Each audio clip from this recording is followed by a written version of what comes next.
Right, should be live now.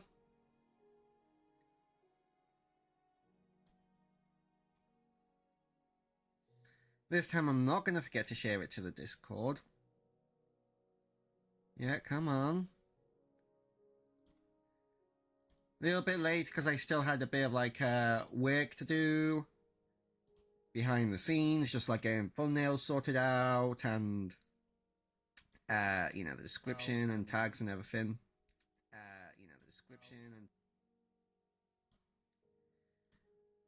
So I am unfortunately a little bit late, but it shouldn't be. It's not going to be the end of the world. At everyone,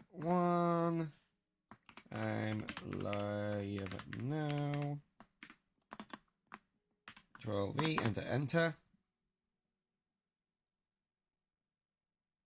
And let's get. Great. So basically, not all of the videos from last week's live stream have been edited yet. If you want to complain about that, about that to Phoenix, because he's the one in charge of like editing it all. But yeah, I mean, not the end of the world. I kind of accepted that. If you just like want the information as soon as possible with the add-ons, you're just going to be watching the live streams. But if you want a more refined, you know, with the fat chopped off experience, then you're going to want to wait for the videos.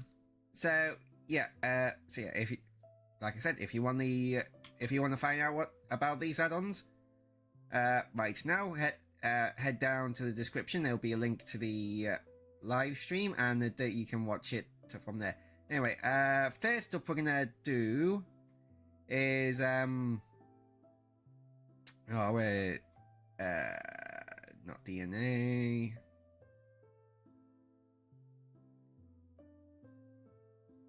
I should delete some of the. Yeah, here you go, Rune Spells, because it's the cheapest one. It's only like 99p. Or basically £1. So it's the cheapest one. Did I remember to remove? Yeah, I did. It's the cheapest one, so that's why I want to start with it, because it's also probably going to be the smallest one, so it'll be a nice warm up for me.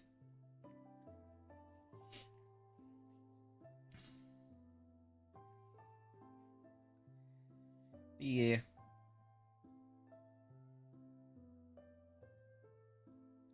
Let's get right into it.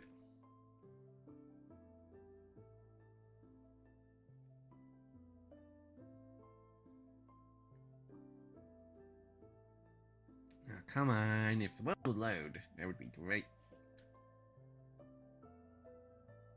I don't expect a lot from this add-on, because like I said, it's the cheapest one. It's basically £1. So I just expect some like basic stuff that's not like mind-blowing, but it's still fun to use. Oh god damn it! One of these entity books I hate. Alright, let's see. How to use runes. Runes have two modes. OAST and trap. So why not just call it? Oh, it's cast. That's not an O. That's a C. Again, it's a bit hard to tell. I would like go up closer to try and read it better, but it moves. Oh, actually, yeah. You can see that there's like how small of a gap is that? That's not even a single pixel. That's like half a pixel. So you can't really blame me for thinking it's an O. So cast mode, how to activate. Use the interact button. What happens? The rune activates and instantly at the target area you aim at. Trap mode. How to use sneak and interact button. What happens? The rune is placed as a trap. It activates when an entity moves through its trigger area. So first up we have the Rapture Rune. 4 cobblestone, 4 red... Is that cobblestone? Or tough or something? Anyway, 4 redstone and a 9 ingot. So in cast mode, use the entertainment effect. Deals damage and applies slowness. Breaks blocks within its... Oh, that's annoying. Trigger activates when entity moves through this the trap area. Releases damage for slowness, can break blocks from... Yeah, so I'm gonna get a Rupture Rune. Okay, so they don't stack. And I'm gonna go into survival mode for this.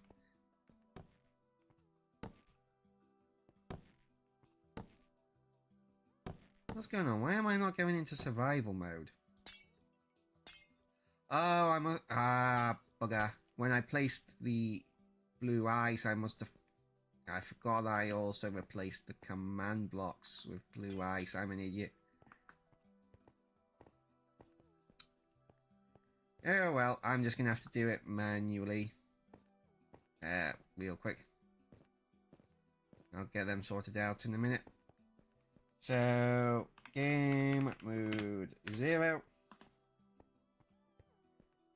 Alright, so if I use it, if I just use it real quick.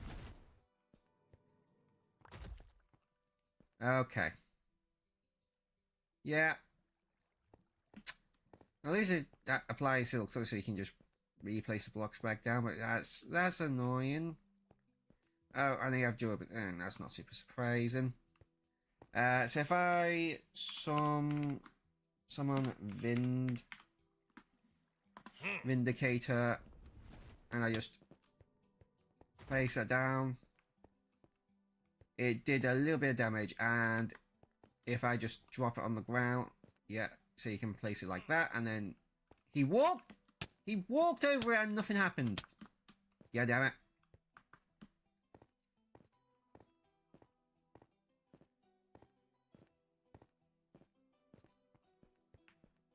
Where is he? There he... Yeah, there. I just saw him over here. Yeah. Oh! Of course it activates on me, but not him. Well, you can place on the side of walls as well. I need to get out of here.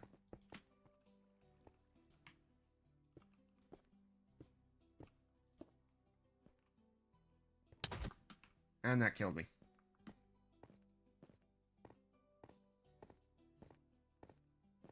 Man, this would actually be decent if it worked on him.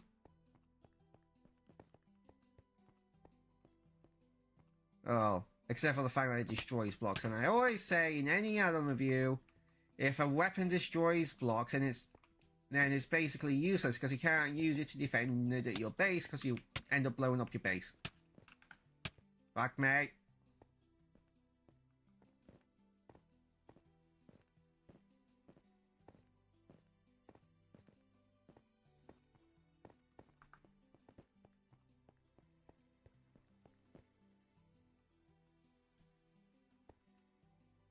He's right on top of it! How is that not...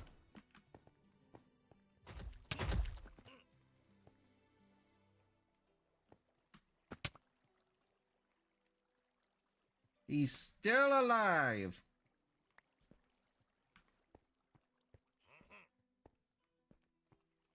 How is he not activating it? I hate everything. This is stupid! And when I said I expected the bare minimum from this, the bare minimum is fucking working! They can't even do that.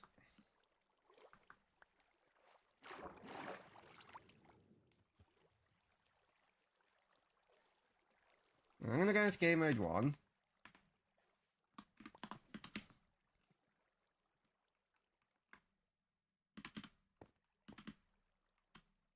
I'm gonna place this down here.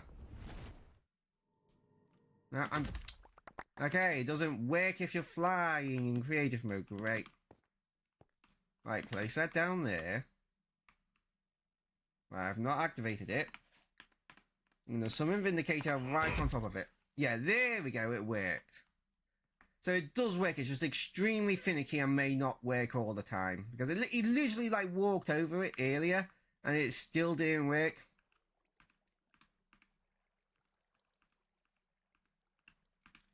And again, it blows everything up. So you can't use it to defend your base. And it's probably going to like blow up the mob loot. So it's just like, why?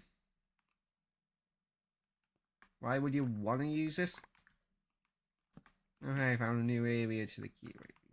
Not found before. Wait. Right, so it has limited uses. This would be fine if you can like add mending onto it.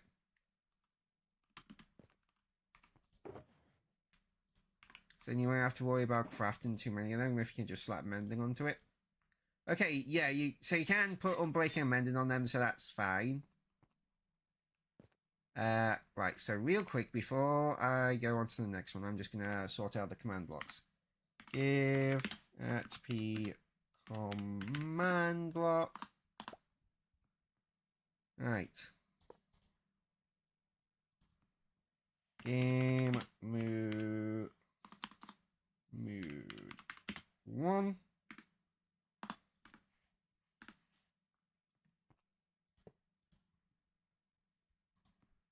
Game mode 0.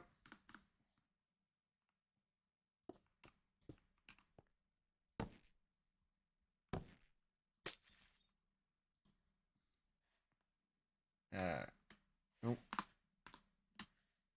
@p. Right now, is it game mode? Is it game mode @p0 and then, or is it game mode 0 @p? Let's do @p.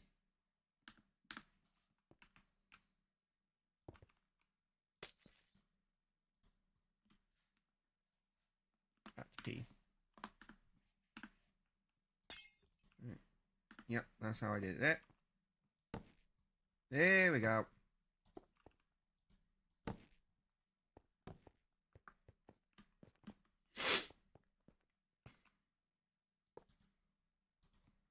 Someone Vindicator. Probably misspelt that. Wiggle, wiggle, free, wiggle.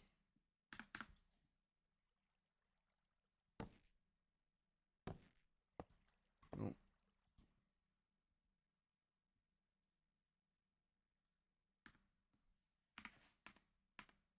Vindicator. Vindicator. Vindicator.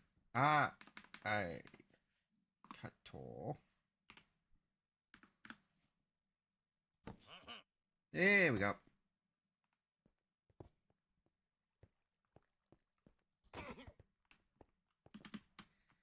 Alright. Got the command blocks sorted out.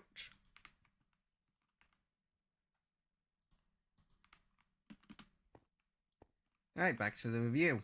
So, next one. We reveal rune. 4 redstone, 4 truffle stone, or whatever that is, and then an amethyst shard. It only has trap mode. Iron in the area. Reveals and marks threats from trap. Oh. So it's reveal.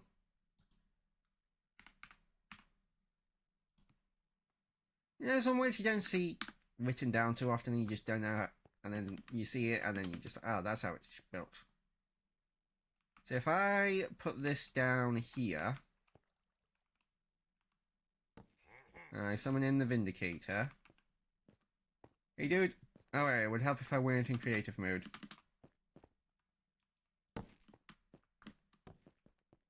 No, you're supposed to walk over the thing. Is he avoiding it? Okay. Oh, it got him that time. Okay, so... yeah, you can see that. It doesn't always work, because he walked over this one just now and it didn't do anything. Yeah, I mean... I don't really see the use cases for this. Like, why? No, just legitimately, just like, why would you use this?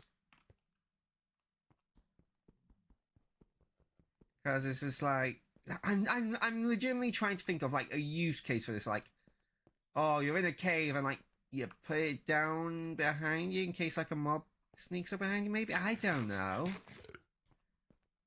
It feels like it's just a waste of resources. Impact rune. Also, the fact that it has like such a small area for it to get set off also doesn't really help. So you'd have to like place a bunch in it. I don't know. It just doesn't really feel like it's going to be useful. Anyway, impact rune. Effect magical fist moves forward and deals AoE. So yeah, it's a golden apple, 4 redstone, and 4 cobblestone. So it's impact. Imp.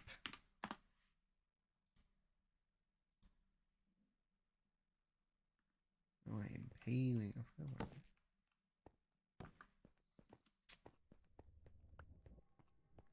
So if I just summon a Vindicator, I interacted, and it did nothing!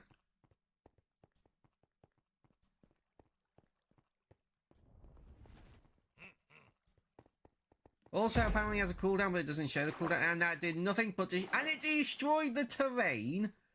Oh, it didn't even... this time it didn't even say that it destroyed terrain. At least with the last one that destroyed terrain, it was like, oh yeah, this destroys terrain, by the way. So, with this one, you wouldn't even know it destroys terrain. You'd use it near your base and destroy a chunk of your base. Like, what is this shit?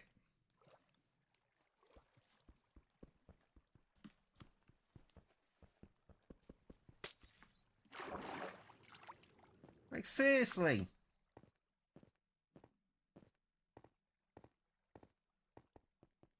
Because it doesn't destroy all blocks because it didn't destroy the blue ice. So I guess it's only just like destroying blocks that are softer, like dirt and moss.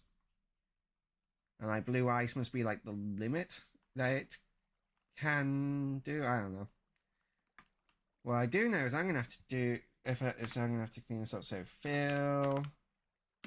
Do.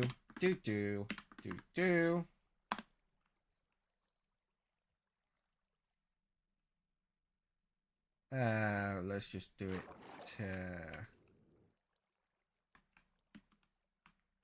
here.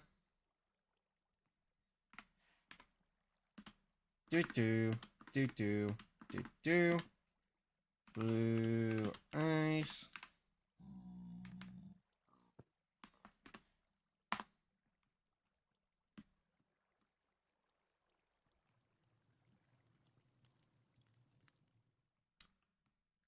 Well, that's not exactly how I wanted it. Fill. Do.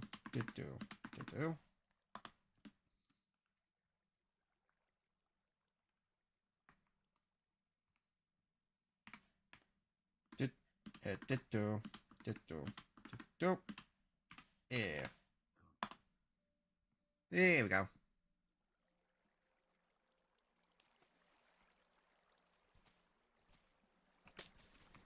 Yeah, so that's made a bit of a mess of all this now. That is annoying.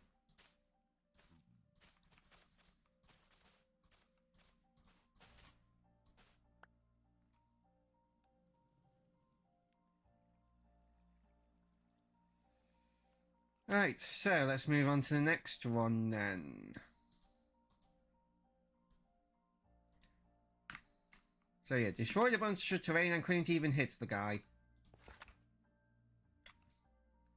Next up we have the Frost Rune. So, yeah. Redstone, cobblestone, cobweb. Why does the Frost Rune use cobwebs and not ice?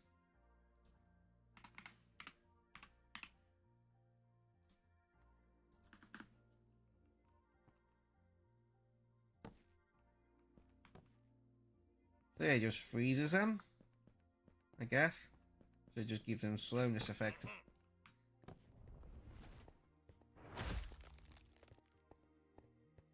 Or nothing. It could just also do nothing.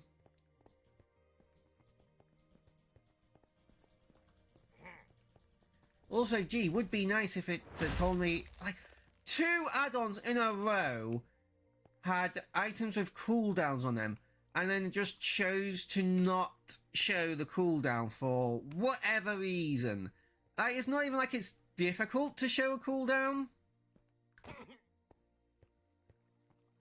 Like, how come, like, so many add-ons, like, 2 weeks in a row, we've had an add-on that just not showing cooldowns for, like, no good reason.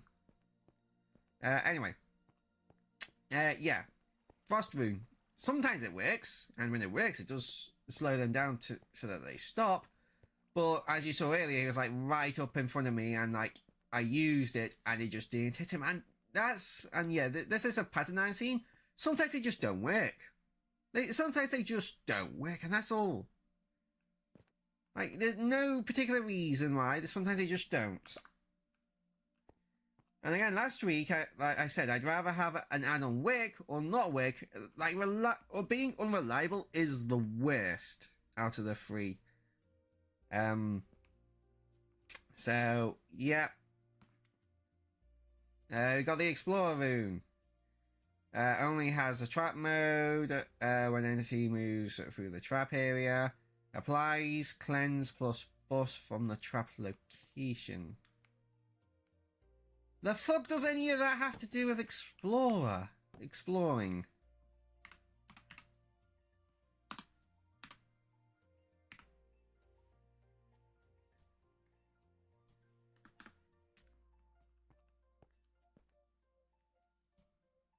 So the idea here is you're out like so you put it down. If I do EFFECT at P poison infinite, walk over this. Yeah, it cleared the poison, gave me haste, fire resistance, water breathing, and night vision. I mean, okay, so this would definitely be good for exploring the Nether because it does give you fire resistance. So if you like doing mining in the Nether and then you hit a lava pocket and then you're on fire, you can place this down to give you fire resistance. When if you fall into lava, it's not going to be useful. So it's not going to be as useful as like a potion of fire resistance. Man, you can use this multiple times, on like a potion of fire resistance. Water breathing, not really useful. Like, I guess if you're like raiding a ocean monument or a sunken a shipwreck, then maybe it could be useful. Haste, again, could be useful during mining expeditions. Night vision could be useful for caving, but if you're exploring and it's nighttime, which is the occasion you need to use night vision, like the least of your problems is going to be the fact that you can't see, and like your main problem is going to be the fact that you're being attacked by mobs, and you also should have took a bed or some way to sleep and skip the night. So it's just like, I don't know why in particular, like, it doesn't seem in particularly good for exploring. I mean, it doesn't seem particularly good for anything in particular. And it gives you the effects for like 10 minutes, so it's just like, yeah. It has use cases, but not great. I don't know. I just can't think of a use for it, personally. Ember Rune, Redstone, Blaze Powder, and Netherrack.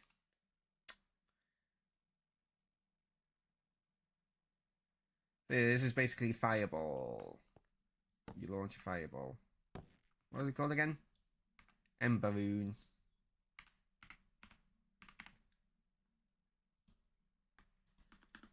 Good thing I replaced this all with blue ice, because this is fire and it would have melted the normal ice. So, oh, there we go, a bit of delay, but it did a thing. Also, I'm still in creative mode.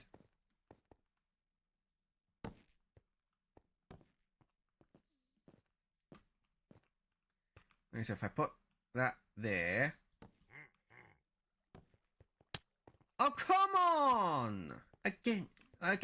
This add-on is just unreliable. God damn it.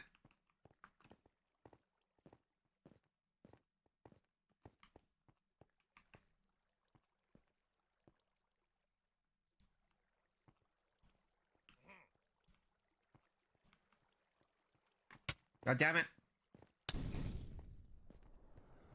Okay, right off that time, we got close enough. There we go. Again, it's just unreliable, and do you really want to, like, use this as a weapon if it's just like sometimes it's not gonna work?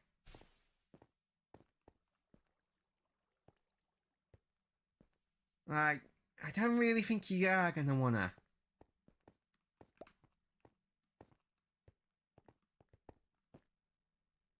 Darkness rune.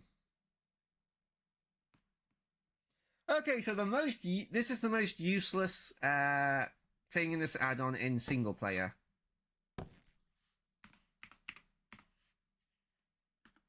Oh, I know it's the darkness rune.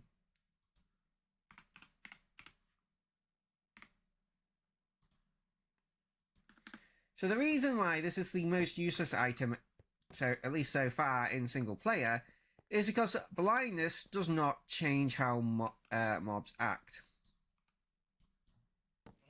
So there's summon this guy in. Of course he walks over it again and it does nothing. Yeah, as you can see, he is affected by the blindness and he's still coming after me. Like, this is legitimately pointless in single player.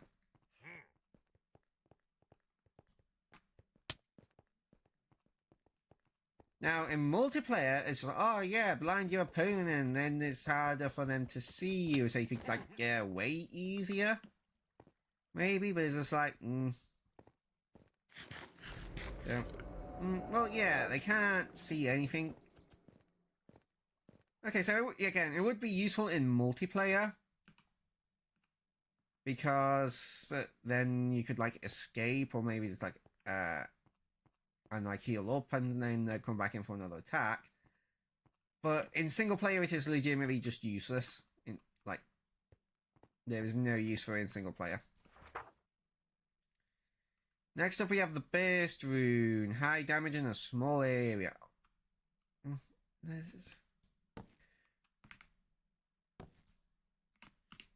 All the other ones have already had a small area. How much smaller can it get?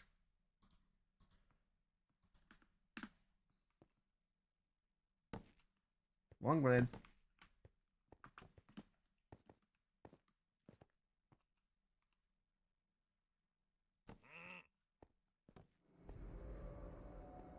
Again. Right. That... yeah, high damage in a small area. I mean, it hit him. Didn't even... Hold on. Does it at least two-shot him? Okay, at least two shots him. So it does, like, what? 10 damages-ish? Like, at least 10 damage? Oh. Yeah, that did about 10 damage to me. Because, yeah, 10 hearts. I did about half my health. So that's about 10 damage. It's like, each heart is 2 HP. So it's like I said, it's not terrible. I mean, it's still unreliable, just like the others. Where a mob can, like, walk right over the trap and it still won't work.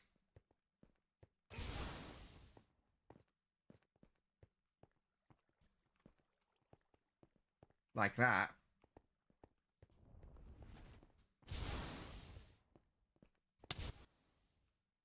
And it killed me. Why would you use a weapon that could also kill you?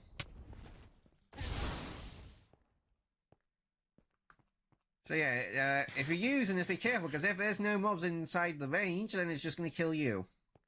Which is dumb.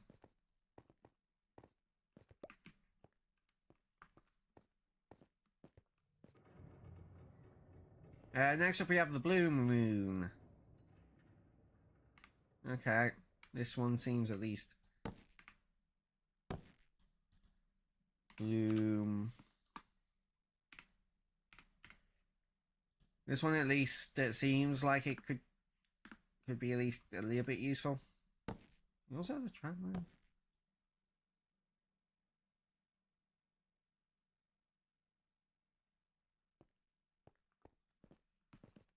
Trap mode seems pretty pointless to me. Right, so if I just grab these carrots real quick.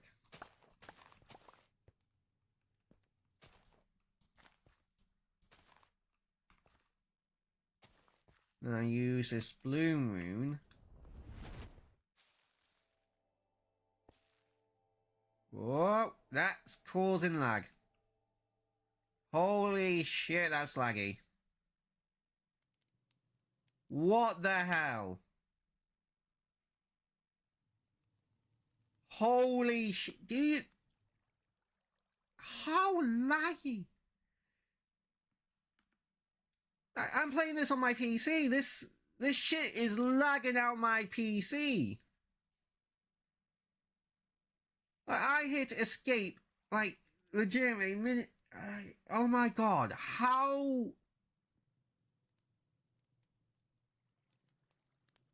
Who the fuck thought this was a good idea? Legitimately. God damn. So, oh yes, let's make this one lag the shit out of even a pretty decent PC. Like, my PC is still pretty decent. Like, I bought it a while back for like, cost me about £1,000. And it has like a 2070 Super in it, I think. Like, my PC is oh my god! Okay, it's finally... Oh my god, how... How on earth did they think this was a good idea? Like, if I was on a lower powered device, it would just crash. Like, who the fuck thought this was a good idea? And, of course, cleaners are here and Lily's back. Stop it, Lily. Come here. Come. No. Why?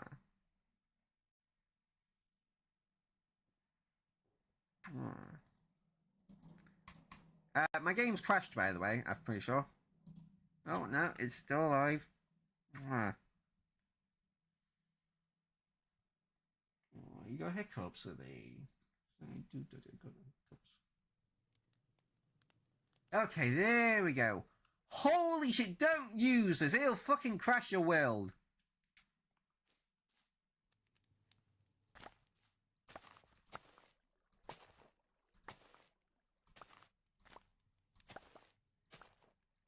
And just out of morbid curiosity, for some reason... Oh, does it? Apparently it doesn't have a trap. Even though the book says it has a trap. And I was gonna say, like, why bother even putting a trap in? But apparently they didn't put the trap in. But they still say in the book that it has a trap. Why?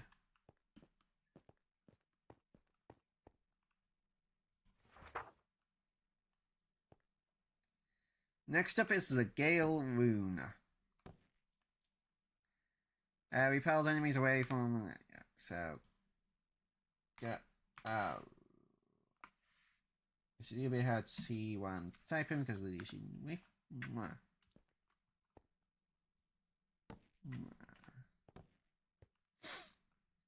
Alright, so yeah, I guess it just pushes mobs away.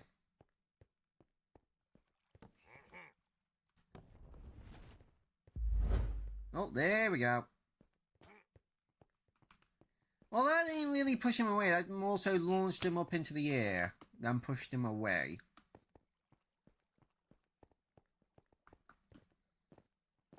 Just... Oh, well, I set off the trap.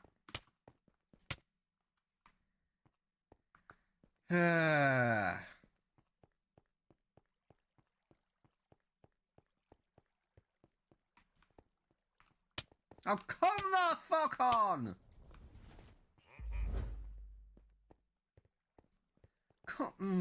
I hate this. I hate this add-on. I do. I really do. Like, I spent £1 on this, and I still feel fucking ripped off.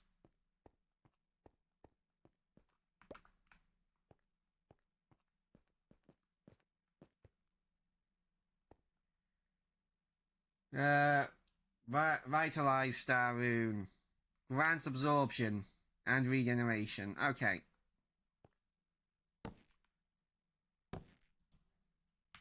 Right.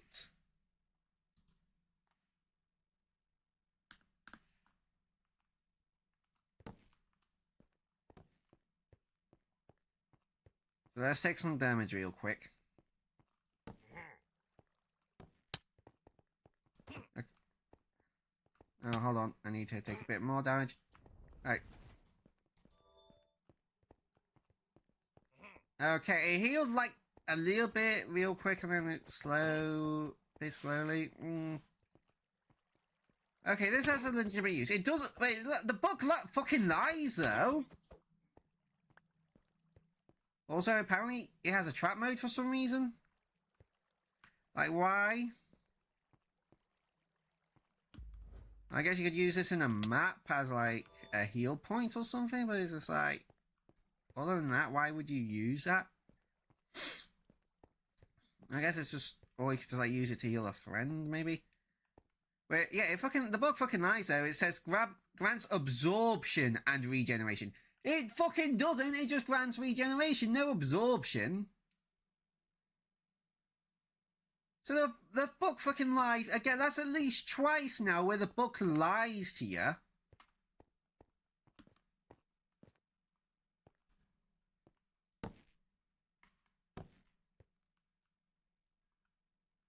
Yeah, that has at least that has a legitimate use of just like healing yourself and your friends. Is that it? Is that the last one? That's the last one. Out of all these, there's only really one that I could solidly recommend using in survival mode, and it doesn't even do what it's supposed to do. Fuck me! Like, yeah, no. Like, I was, like, earlier on I was thinking to myself, okay, I'm probably not going to put in the don't fucking buy tier, I'm probably going to put in the, you probably shouldn't buy tier. But as I've gone through this, more and more, I just feel like I got ripped off. I feel like I just got ripped off. And again, I only paid £1 for this. So I can't honestly put this any higher because if I'm like feeling ripped off by the add-on, then it's like, well, then why would I rank it any higher than don't fucking buy? Now I have done a bit of an oopsie and I forgot to make some of these 3D. Shouldn't be too big of a problem now. I'm just gonna have to do a little bit of work here. I'm just gonna magic select. Oh, neat. Then. And then just gotta rotate this back to where it was. Ish. That'll do. Control C. Right. This is going in the, yeah, this is fucking buy. So like I said, even though it's super cheap, I just feel ripped off. I still feel ripped off. If I feel ripped off for some quid, then you know it's bad. Like, if they can't even like make me feel like I got my money's worth from £1, then you know it's not worth your time. So, moving on to the next one. Okay. See, I expected the bare minimum. It couldn't deliver. I expected it to be at least functional. I expected it to be like functional with like maybe like one. I'm gonna just delete this one real quick. With like one strong like feature, I can be like, okay, yeah, this is pretty good. You can pick it up for that, but no, not even that.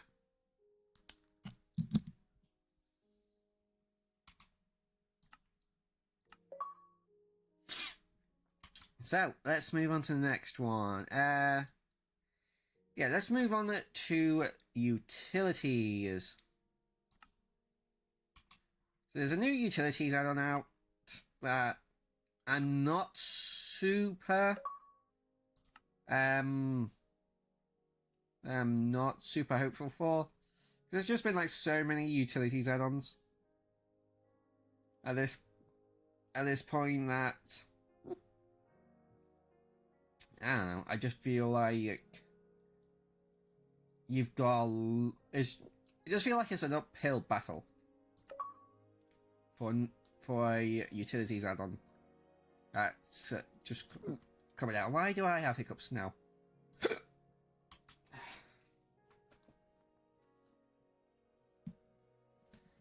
Right. So. Oh no, I did not want to make a realm.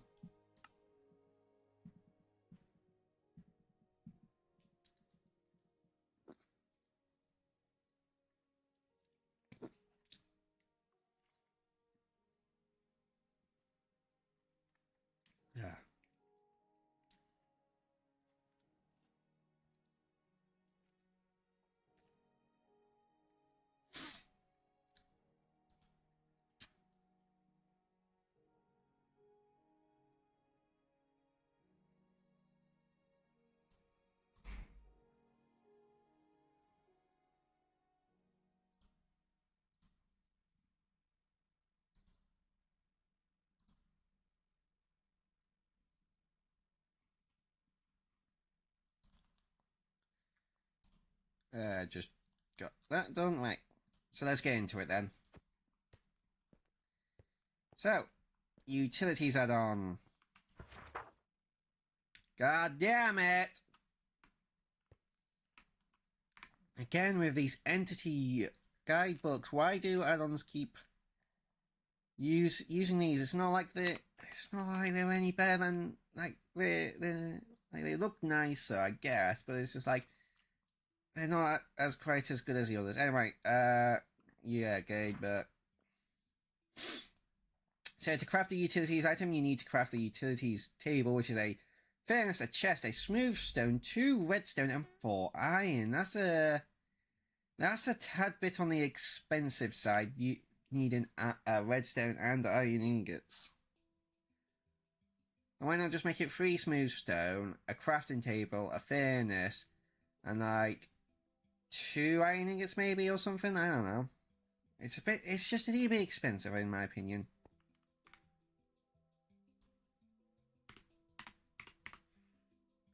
Because to get this, you're probably just like gonna need to like make as iron pickaxe on top of that. So you're gonna need 4 plus 3 is 7, at least 7 iron ingots, which isn't super expensive, but it's just like it's a little bit of a high bar for something to like get into your add-on. Basically, this is like before you've crafted anything else. So we have the XP container, which is amethyst crystals, redstone, a barrel, 2 copper, and a lapis block. This makes no fucking sense as a crafting recipe. Like, why is there redstone? Why is there copper? Like, sure, barrel because like it's that's what's storing the XP. And like, sure, amethyst crystals, like, they're like, I don't know. It kind of makes a bit of sense to me for amethyst crystals to be in there. And like they like resonate with like skulk sensors, so like why not resonate with like XP? Sure, whatever. Amethyst crystals, I can kind of see why they'd be in there. I can see why lapis would be in there because lapis is like tied to enchanting and stuff. So, but it's just like, why? There's no reason for the redstone and the copper to be in there. Like, you should just be like 4 amethyst crystals and 4 lapis. Even if you want to like be like, oh, 4 blocks of lapis, sure, but like, it shouldn't be like, why redstone and copper? It just feels like they threw a bunch of random shit in there. Was like, oh well, it's not expensive enough with the amethyst and the barrel and the lapis, so just throw some random shit in there to make it more expensive. And it's like, but why? And then press use on the. So yeah, I'm just gonna grab the XP storage.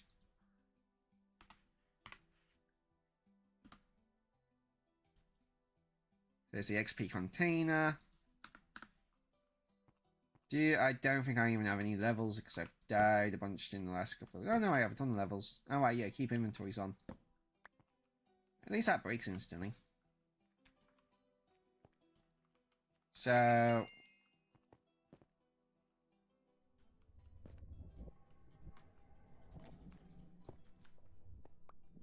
this isn't doing anything. Why is it like... What? Hold on. Right, how to use.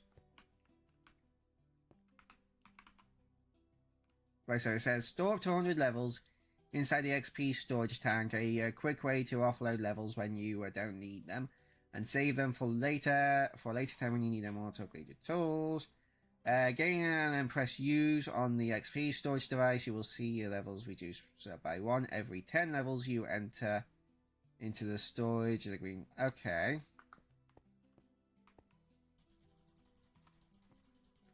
Okay, yeah, so you basically have to spam right click.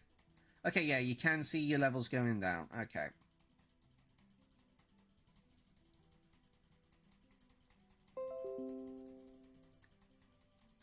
Yeah. And then it's full. So is it like... And then if you break it and place it down, it deletes all those levels. There's no way to quickly deposit levels. You just have to spam. And then if you crouch, you take levels out. Okay, so yeah, you just interact to put levels in, crouch, interact to take levels out. It's annoying that you have to just like spam click it to put levels in. Like, sure, it works. It's functional. But having to spam click to put levels in and take levels out is annoying.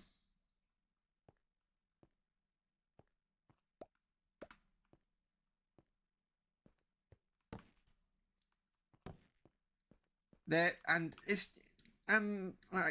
is another reason why new utility add-ons have an uphill battle, is because like there's other add-ons before this that have done this idea, but better. Like off the top of my head, there's an entire add-on dedicated to like storing experience points. So if you really want something like that, you just get that. So non-stackable item fairness. So non.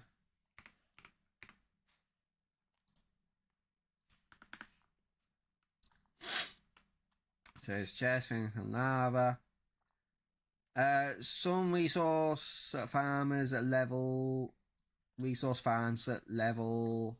Leave players with chests full of non-stackable items that they don't have any need for. This non-stackable item fairness aims to solve this common issue. Place a chest above the furnace, and any non-stackable items that enters the chest will filter into the furnace and be destroyed. And be destroyed. And be destroyed. Hold the fuck on.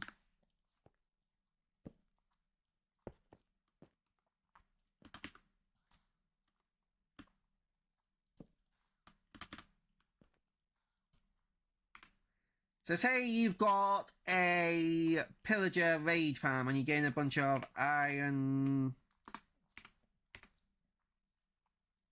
You're getting like a bunch of like iron chest plates, boots and stuff. And then you have them go into here. Yeah, that just it just destroys them. Why? Like, why? Like, it's not like we don't have ways without add-ons to sort out non-stackable items. Like, we have allays. You can give an allay a little bit of a pain in the butt to find, but once you find one, you just need to play a music disc and give it an amethyst crystal and it'll make more. So it's not like allays are super difficult to get your hands on. But it's just like, you have an allay, so like I was saying with the like raid farm, you also get crossbows and stuff. So you have an allay filter out crossbows and have the crossbows go into the fuel slot of the furnace, and then you have all the armor pieces and stuff go into this like smelting slot of the furnace. And then you have like and then instead of like destroying them, you get a bunch of like iron nuggets and like gold nuggets and stuff from all the armors that you're smelting down. Like, it's just a waste to destroy them. Like, is it more simple? Yeah. It's just like, why? And it's not like we've not had other blocks before that can just delete items. So it's just like, why? Or just like, or if you really just want to get rid of them, just have the items go into a dispenser, have the dispenser have a comparator coming out of it, and then have like a comparator power the fan, the dropper when stuff goes in it, and have the dropper drop the items into lava. It's like, this is like solving a problem that doesn't exist. And it's not even like the best solution. Like, you even need a lava bucket for this, and you use this up, and you don't. And at least with like the dropper solution, you get the bucket back. You're using up cobblestone, which for the like, it's just like there's just other ways to solve this problem that are better. Like, sure, maybe if you've like got a mob, if you use like a mob spawn when you got zombies or a mob farm and they're like dropping leather armor, sure. You could use this to destroy the leather armor, but it's not like there's not other ways to do this. So this is kind of creating a problem, and then, well, it's not really creating the problem, but it's creating a solution to a problem that already has solutions, not only in other add-ons, but just in vanilla Minecraft itself. Chunk loader, 4 copper, a armor stand, glowstone dust, 2 redstone blocks, and a lodestone. Now, this is basically the same thing as like I think it's called the world anchor from Essentials. And then you realize, oh wait, Essentials already did this like ages ago. Like, sure, you may prefer the look of this, but it's just like, but the world anchor in Essentials already exists. Essentials has been out for ages. This does the exact same thing. I mean, you could argue that this is cheaper than the world anchor, which you may or may not want, but they both are functionally the same.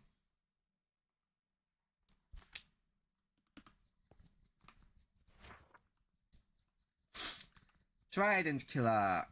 So it's 4 pistons. Why redstone blocks? You don't even use redstone blocks in it. Yeah, so like, no, like it should be 4 pistons, 4 pistons, 4 observers, and like a trident. Because you need one observer per piston, and then you have like a block next to the observer which powers the piston, and then it like goes in a loop. And then you have the trident inside, but you don't really need to. You don't just get rid of that block. Change the redstone blocks to be observe, and then just change those 3 blocks to be observe. Is that an iron block? Why is that an iron block? I thought it was a smooth stone block for a minute. Then why is it an iron block? Like, that makes no sense. Like, if you didn't have the pistons here, it's like I'd still be questioning. But yeah, pistons use iron and like redstone. So, but it's like, no, why? Like, the crafting recipes feel like they didn't really put any real thought into it beyond just like, oh, This uses pistons, observers, and trident, but then you have redstone blocks and an iron block in there for no reason.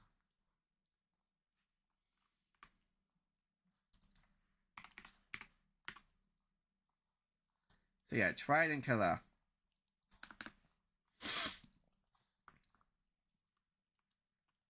So I assume you just place this down and it makes a trident killer. So yeah, it gives you the area. It's a little bit hard to see, but it does give you the area of where the trident killer is gonna be. So yeah, 4 pistons, a trident. Like this would legitimately just be cheaper. Okay, I guess the iron blocks come in like it's for the hoppers. Okay. But it's just like, right, so if I would just change, so I use the recipe that I said, just like have the 4 pistons, 4 observers. This uses way too many observers, by the way. Like, hold on, right. Who designed this?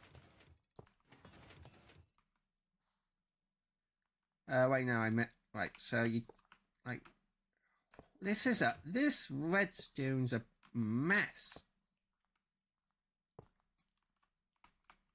Hold on. So, hold on. Yeah, so we'd have to go this way round. So, observer. Observer. Observer. Observer. Block. Block. Block. Block. Lever.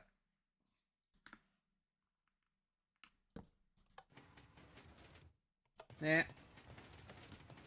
There. Like, why did... I literally just, like, half the amount of observers they used.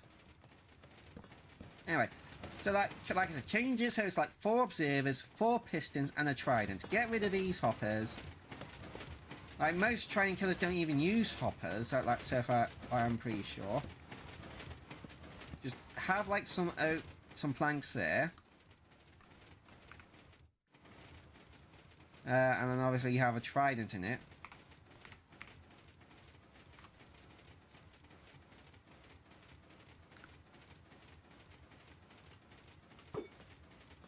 And then just inform the, in the book, just inform the player to pick a corner block, any corner block, get to some rail,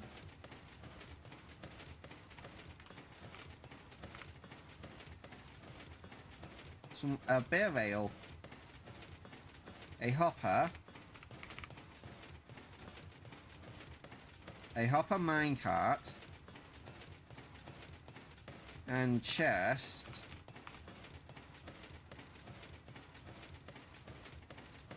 So yeah, just like put the hopper down on like any one of these corners. Basically, you here, hopper down. Place down a rail.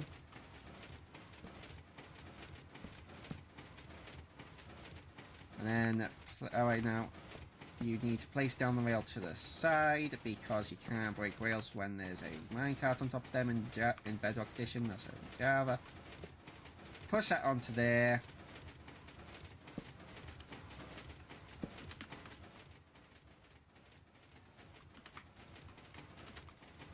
Then you can just box it in. Actually, I don't even think you need to break that out. I don't know. And then you just put the chest.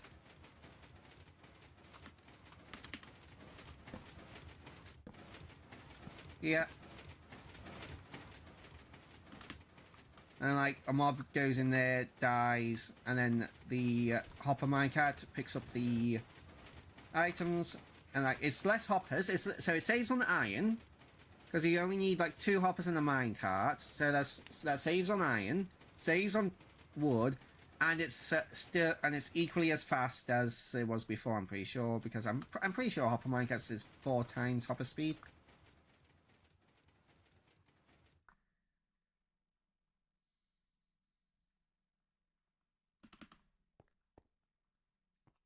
And just have a little Like, it's like, why? This is feels like if someone like heard about trident killers, uh, and then just like copied the first like shitty redstone tutorial they saw without actually looking into like the best way to build a trident killer.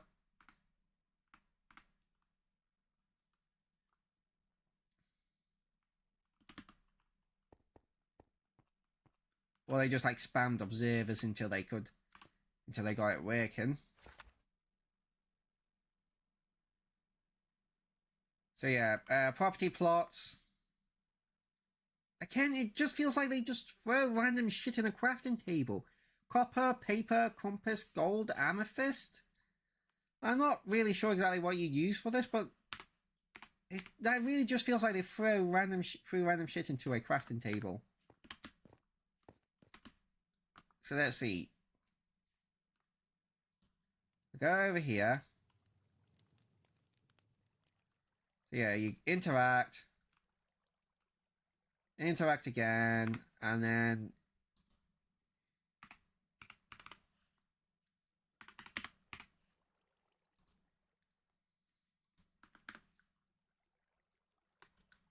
oh wait, hold on. Oh no, there we go, still there.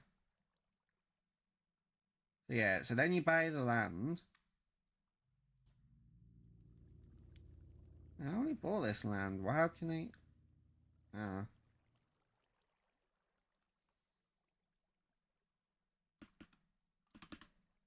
Do I crouch into it? No. Hold on.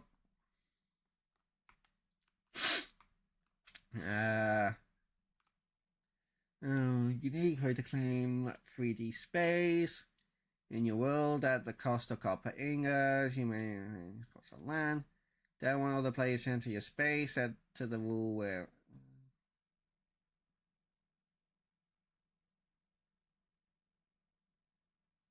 Yeah, but how do you set the rule then?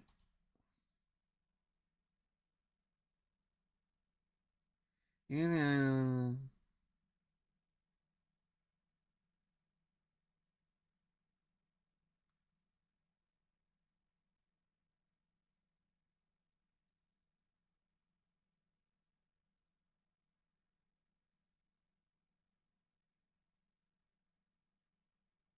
So yeah, that's how you pay. After you confirm your purchase, the outline you.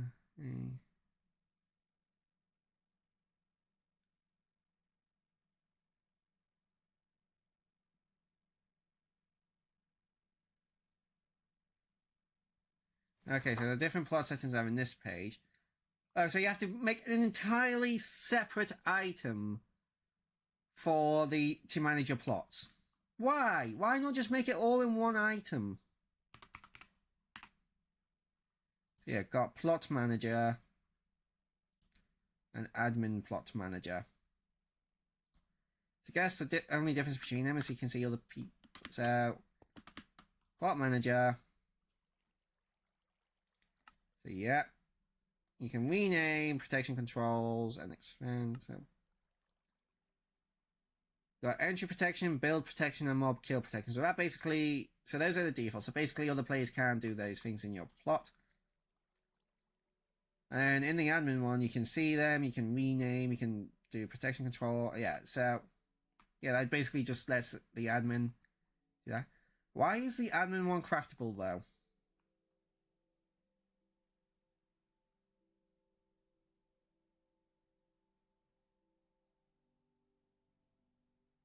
Like, the admin one should only be available in creative mode. Because then just like anyone else could just like make it and then use it to... Hold on. Let me just grab the admin one real quick again.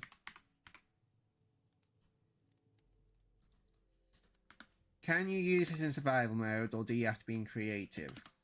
I'm assuming because you can craft it, you can use it in survival mode. Yeah, you can. So it's just like, why? Why would you add that in survival mode? That just means like if somebody comes on and wants to mess with other people's plots they just crafted and then they use it to delete other people's plots or change the settings or whatever. So it's like, why? Why would you do that?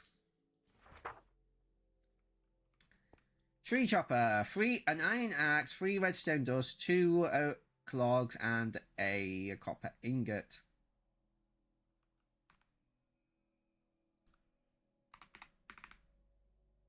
So let's get the tree chopper. Oh, it's an actual axe. Let's go in survival mode. And find a tree to chop down.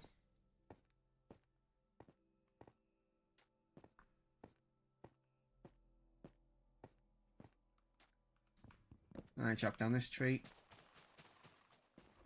Yeah. It's functional. And it does have durability.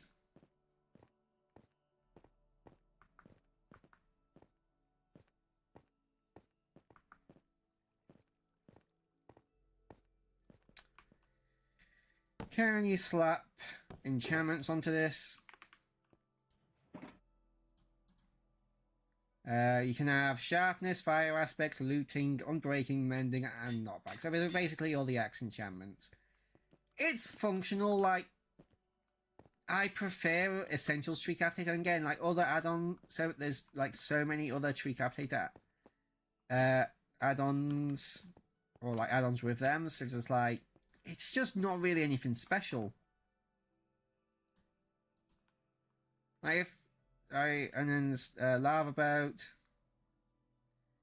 netherite. Why a netherite scrap? That's rather expensive for what essentially is just a boat. Lava boat.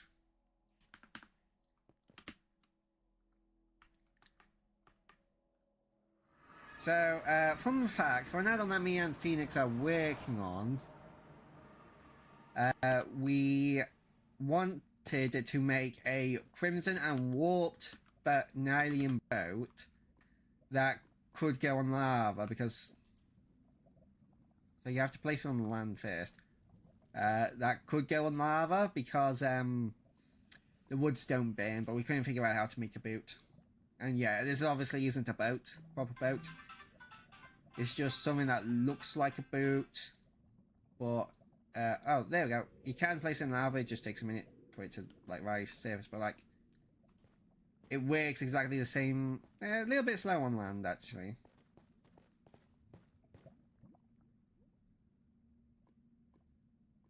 I just don't think it's worth netherite scrap,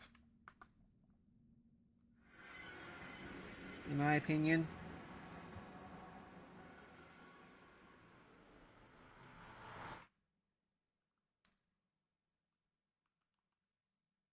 Like, seriously. Oh wait. So way out. God, I hate my nether portals. Here we go. Where am I even? I don't even think I'm anywhere near my spawn. Great. Well, easy way to fix this.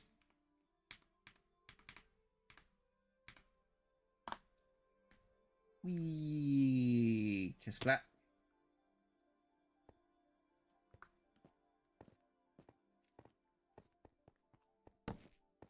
It's not a bad idea. It's just not so overpowered that you need to use netherite scraps for it.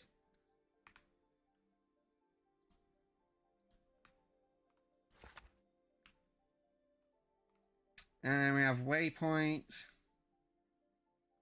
Again, why is there 2 separate items for the waypoints? Why do you need one to make waypoints and another one to see waypoints? Like, So you have waypoint marker, waypoint manager. So if I make a waypoint here, and they're consumable, great. Spawn.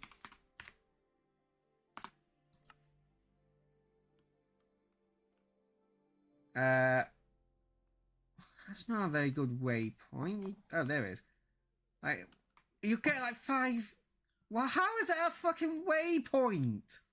Like, you can't fucking see it from like more than like 5 blocks away. Like, it's not even a waypoint. It's not a waypoint, it's a teleport point. Or warp point. This is stupid. Like, sure, if you want to have like points that you can teleport to, sure. This is a fairly uncostly way, but it's not a waypoint system, it's a teleport system. Now those two are very different. Like a waypoint system is something you like put down on like a map or in the world, and it's just there and it points you to that place. It's not a teleport. Like you can use them to teleport in some add-ons, but it's not the only thing they do. Like sure, that's functional, and it's like why?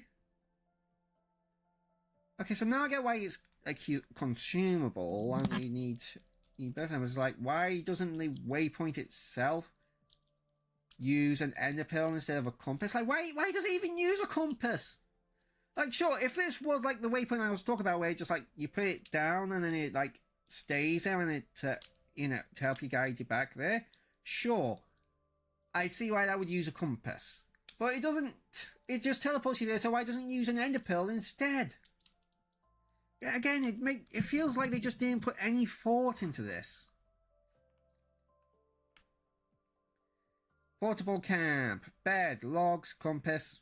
Why is this using the compass? Portable camp.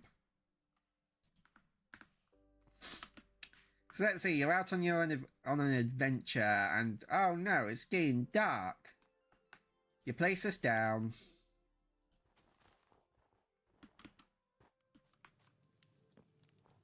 And you have a... Is there not a fucking bed in this? There's not even a fucking... What's the fucking point if there's no bed? What the fuck? Yeah, 2 crafting tables. Yeah, gonna need 2 fucking crafting tables. But definitely not gonna need a fucking bed.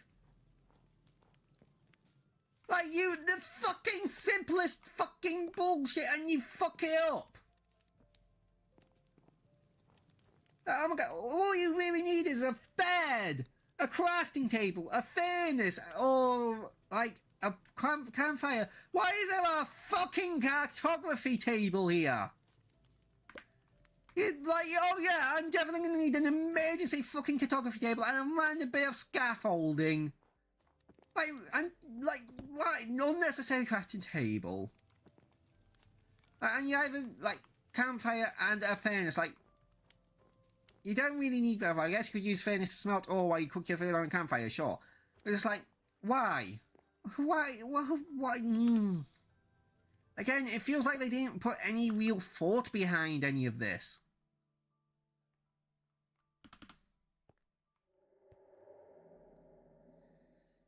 The bargain chain. 2 gold, copper, lapis, emerald, paper. Again.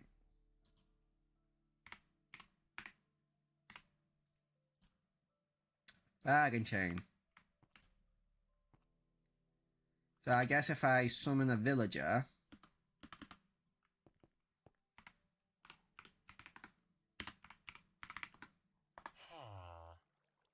I don't have... Yeah, so it gives you hero of the village when you use it. So it gives you reduced prices. That's fine. Okay, that's okay. Fine, I guess. Like, sure, cheaper trades. That's nice. It's not like there's other add-ons that do the same thing. Like the morph gun add-on that if you like morph into a villager, it gives you hero of the village and you get cheaper trades. And I think also does the same for Wandering Trader. But again, it just feels like the crafting recipe didn't have any thought behind it. Just seems like, again, it just seems like they threw random shit in there. Like if I were to change it, I would make it an emerald... Either an emerald or, sure, emerald block, but it would make more sense to just be a single emerald, and then golden nuggets everywhere else but the center. So it's like emerald on top and golden nuggets or just like put the emerald in the center and have it surrounded by golden nuggets. That makes more sense. Aqua helmet, 4 prismarine shards, 2 Heart of the Seas, a turtle. RQU Aqua helmet. Only 1 armor, really. I assume this gives you water breathing. Yep. That's just too expensive. Like, the prismarine shards aren't too bad because you can just, like, all you need to do is, like, find a water temple, which aren't too difficult to find, and then just, like, kill some guardians, and then you get some of them from it. But, like, the turtle helmet requires you to find turtles, breed them, and then wait forever for them to hatch to get the scute, and then make the helmet. And then the Heart of the Sea requires you to find a sunken shipwreck, be lucky enough for there to be a treasure chest map in there, then go find the treasure chest, hope there's a Heart of the Sea in there, which isn't too bad, but that's still, then you need to do that twice. That's still really expensive. Like, and it only gives 1 armor. Like, that is just not worth it. Like, maybe, like, have a diamond helmet surrounded by prismarine shards that has, like, the same protection as diamond helmet. Maybe, I don't know. It just doesn't. It just feels like this is way too expensive for basically a weak-ass helmet that just gives you water breathing. If you really need water breathing, you just kill a pufferfish, get 3 water breathing potions, and then just do that. It just feels unnecessarily expensive. And why? Oh. Why is it so why, again, it feels like they put next to no thought into these things. They just threw shit in the crafting table and was like, yeah, that'll be good. Like copper, like honey bottles, a golden apple, 2 fermented this makes no fucking sense. Like, why a golden apple? Like, you could use like the fucking honey bottles already do this fucking you're like, oh yeah, I'm gonna use 2 honey bottles which already remove point. Like, seriously, why would honey?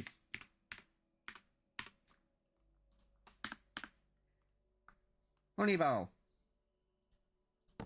Survival mode. Damn it.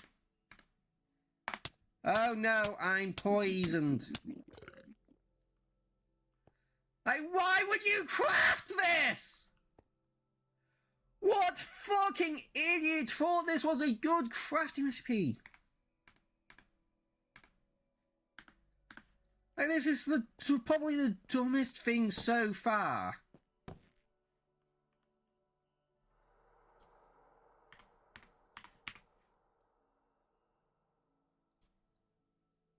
It doesn't even fucking stack. Like, at least tell me it has durability.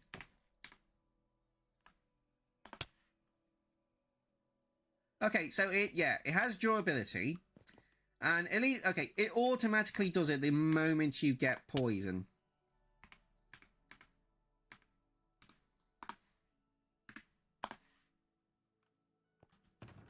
Can it be enchanted with mending and unbreaking? No. Like, you really have to ask yourself, is it really worth it when you just drink a honey bottle? Because I think not.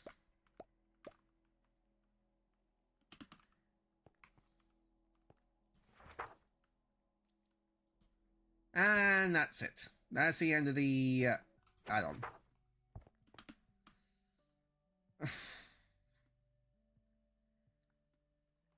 Yeah, I basically said all I really need to, like, it just feels like most of it's already been done in other add-ons. The crafting recipes don't really make much sense.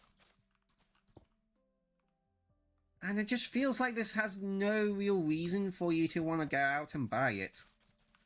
Like, it doesn't have that killer feature that's not done in any other add-on that's going to improve your survival experience immensely. It just feels like it doesn't even really feel like you could get this instead just like a bunch of other add-ons, because like the other add-ons that do the same things do those things but better, essentially. Like this is like it's like that saying that the like jester of all trades, master of none. Like, and it's not even like of all trades, because like other utility add-ons have a bunch of features that this just doesn't have. So it kind of feels like it does some features that other add-ons do. It doesn't really do them exceedingly well, and the features that it does have that other add-ons don't have are either poorly implemented or just not worth the price to craft them.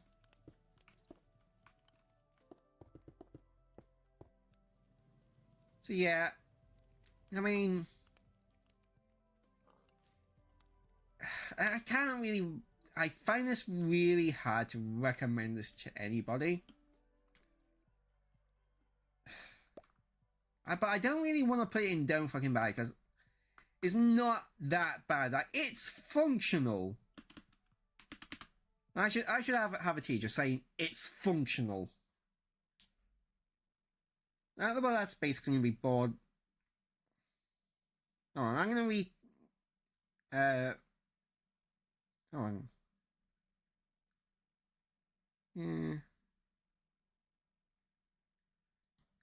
Yeah, but that's basically what this tier is. This is the it's basically functional, but I don't really see why you'd want to use it over like any other add-on. And that's where this is going to go.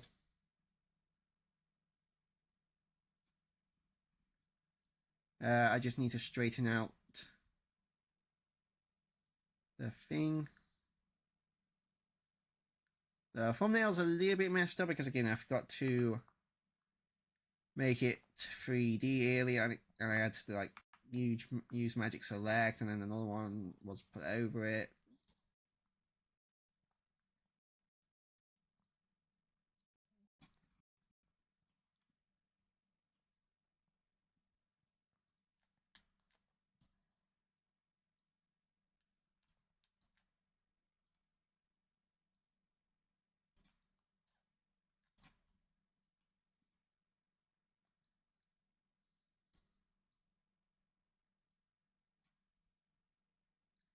I remember when honey first came out, a bunch of people were saying, "Oh, this is the best new food source." Anyway, yeah, it's going in the borderline don't fucking buy, because, like I said, it's functional. It's just outclassed by so many other add-ons that does what this does, but better. So I've done that one and that one. So let's take a look at DNA next.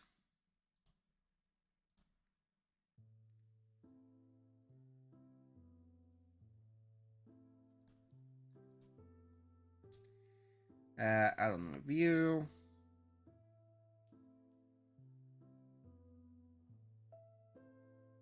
Come on.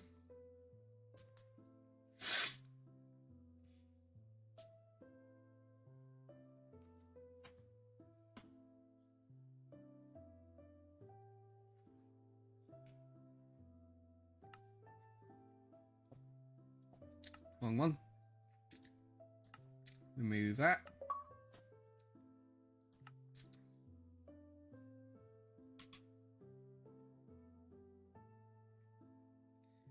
I wish these had some sort of organization to them. And you can sort them from like A to Z. By default, they'd be sorted by A to Z. Then you could like say to like most recent or whatever, or you know. Anyway, let's do that.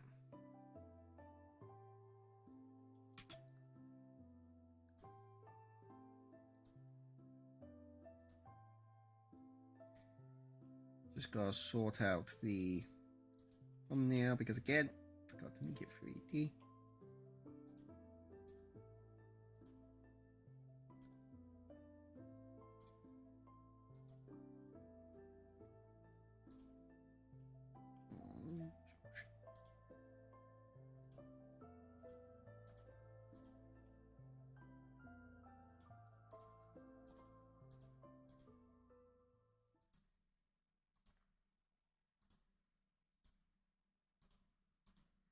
And let me just finish this off real quick and then we'll get into it.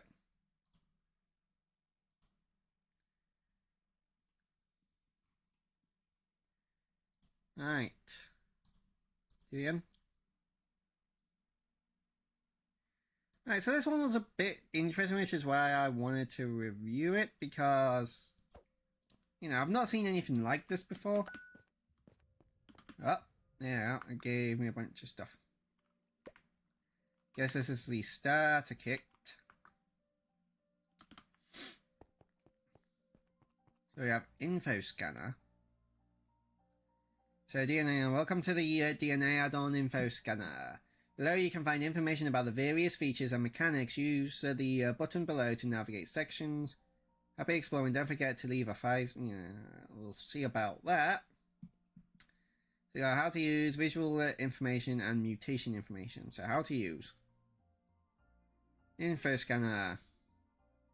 Yeah, so we know that's vials. In this add-on, you can craft various vials that contain DNA samples with DNA sprayer. You can use these vials on mobs to introduce effects that affect their behavior, appearance, or abilities. DNA sprayer vials can be applied to mobs using the DNA sprayer. To use the sprayer, simply select it in your hotbar and interact. This will open a menu and show vials to choose from your inventory. After choosing a vial, it's being loaded to the sprayer. Now you can interact with a mob to apply it. You can also check what vials are applied to a mob by pressing interact with the info scanner on that mob. Info scanner is an item in your and then you craft vials and like mutations. So I assume you craft the vials in the we have a vial crafter here. So let's see. So we have we get boom core vial, spike gene vial, fire step vial, and neutralizer. So let's do the neutralizer first. So neutralizer vial, confirm.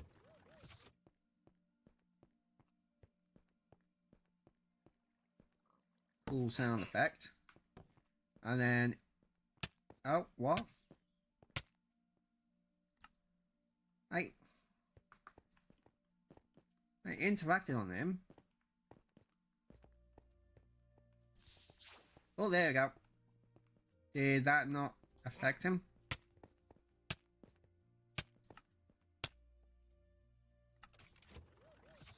Right, neutralizer.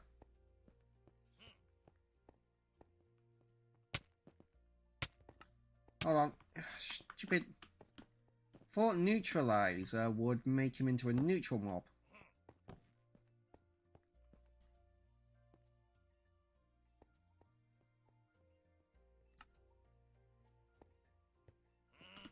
If he'd stand still.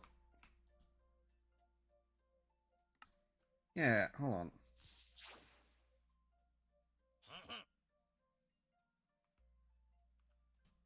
Did that get him? No? Hold on.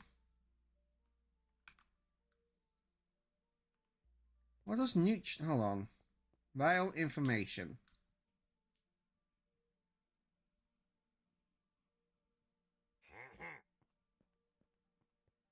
Neutralizer vial. Wipe slate clean by... Oh. Well, that's a stupid name for that. So what the neutralizer vial does is it removes the well, okay. Like, why not just call it the remover and not the neutralizer? When neutralize is literally a term in the game for, you know, neutral mobs. They're stupid. Okay, let's try the other ones then. So you have Boom Core.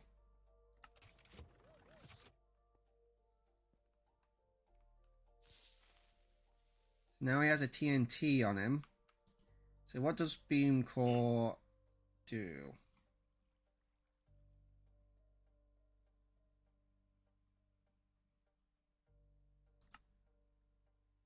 Excellence of energy, the mob will dramatically explode upon death. That's going to do damage to my terrain, isn't it?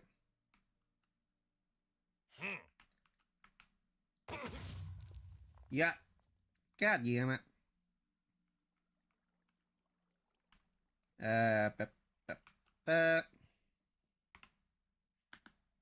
Oh. Yeah.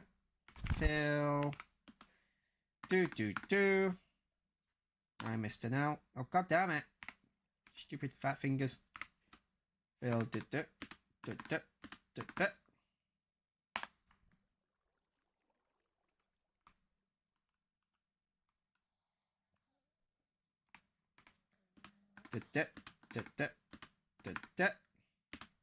Blue.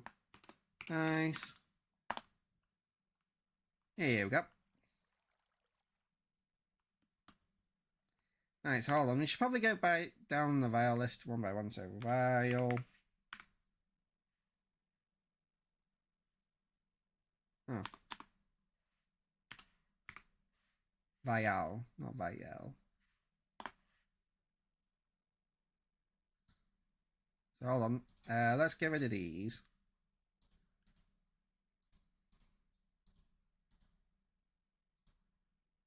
Already did Boom Core.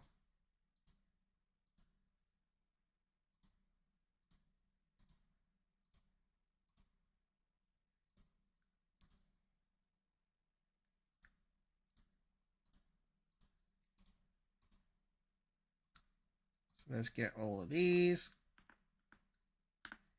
Right, so first one in the vials is Infection.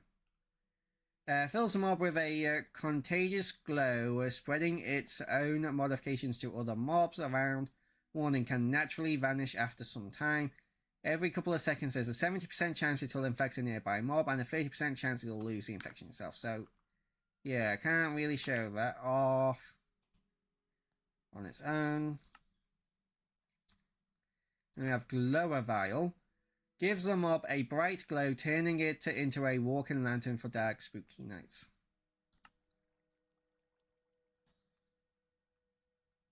Let's get the glowing one. Here we go.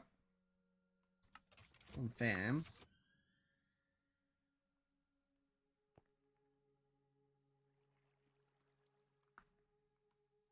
This is all... here we go.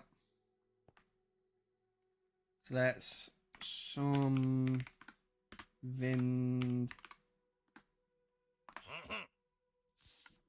you go. And now we glowy. And now if we go to the Infection Vial. So yeah, now he's infected. We summon another Vindicator. Did the infection go away already? God damn it. Oh no, he did get infected. Neat.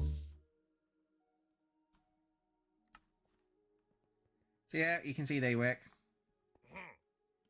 Now to murder these guys.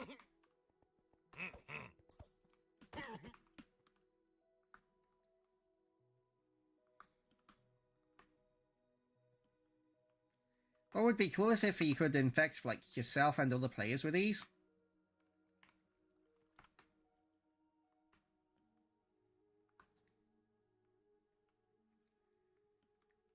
So next up is the Toxic Fang Vial. Sharpens a mob's bite with poisonous flare, poisoning enemies and making them regret their life choices. So the Toxic Fang Vial.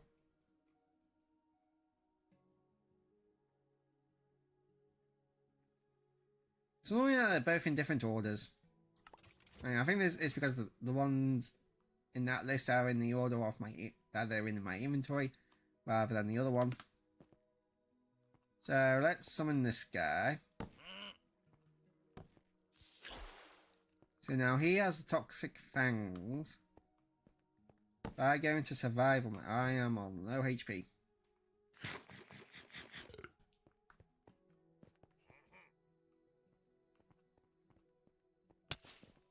Yeah, you can see I am now poisoned.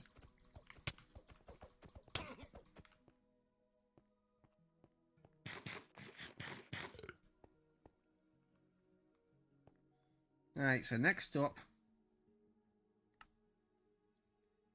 is the Lava Walker Vial. Grants a mob a fiery feat, allowing it to walk across lava like it's no big deal.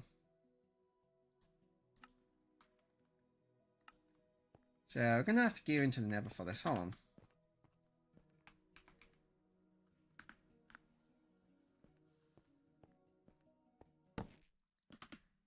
What I'm going to do is try and sort out my Nether portal situations. I'm going to break that.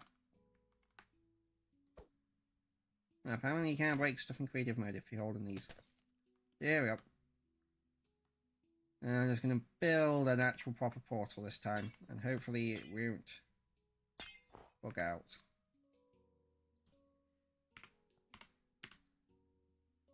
Obsidian.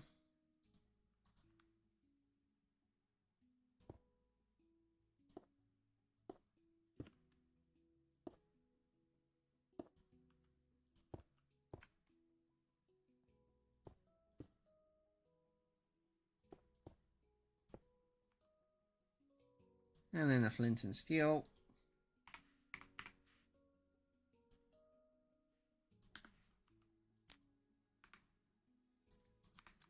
Alright, you gonna work properly now? Yeah, this works. There we go. Apparently I was here at some point. Alright, so, I need to, well... Here's new. Why did I have to spawn in a cave? Oh wait, there's a... Right. So if I summon a horse...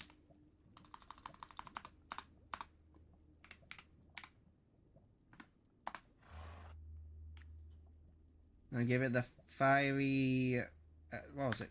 The fiery feet? Lava Walker. Lava Walker. Confirm. And then I just grab myself a sad. This horse strikes me.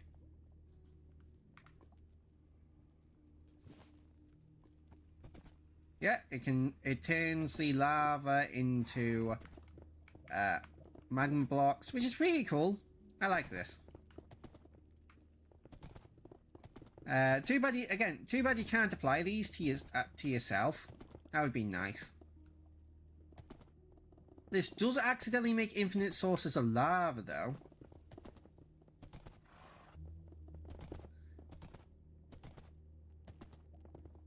So that may be a problem for you.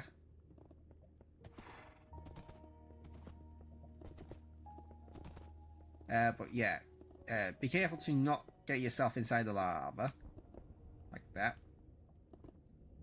Oh, and that's to the... Yeah, it basically just makes you immune to lava. Well, your mount immune to lava. That's really cool. That would be good for, like, traversing the Nether. Oh, it would be really cool if you did it to a... hold on. Strider.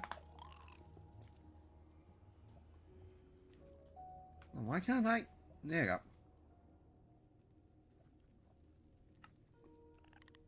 Confirm. You not get the lava water. Hold on, let's load it up first.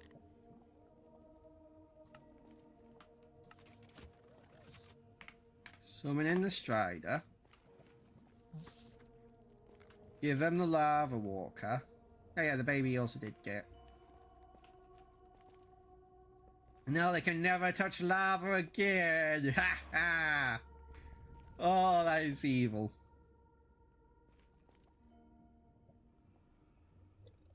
Yes, I'm sure I want to get. I just want to get the lava.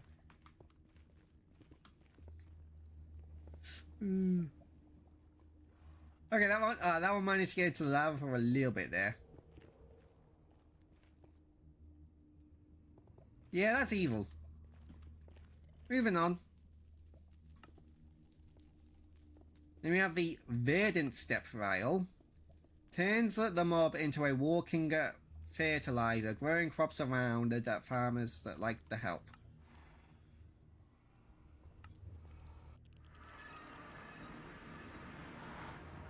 So, where am I? I think I'm just like right around the corner. Weird that it spawned me there. Anyway, was the Verdant Step, wasn't it? Yeah, Verdant Step. Confirm.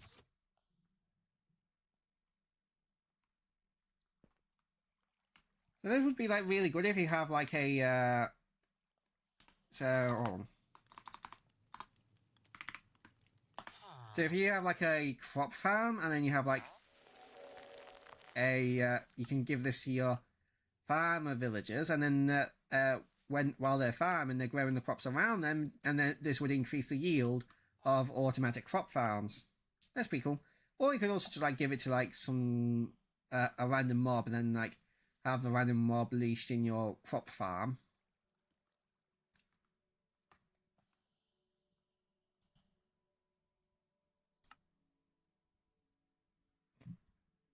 And we have the Sparkle Trail Vial. Leaves a dazzling trail of sparkles, making the mob look like they're walking on fireworks. Was it Sparkle Trail?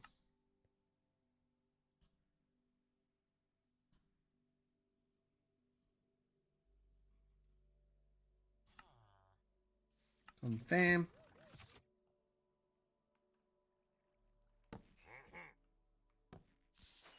So I'll give him the Sparkle Trail.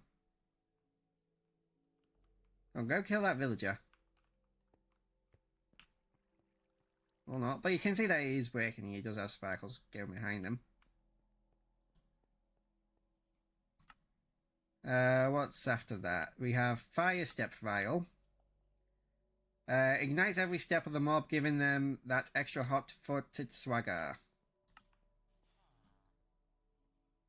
So, Fire Step. Where'd he go? Where did the villager just go?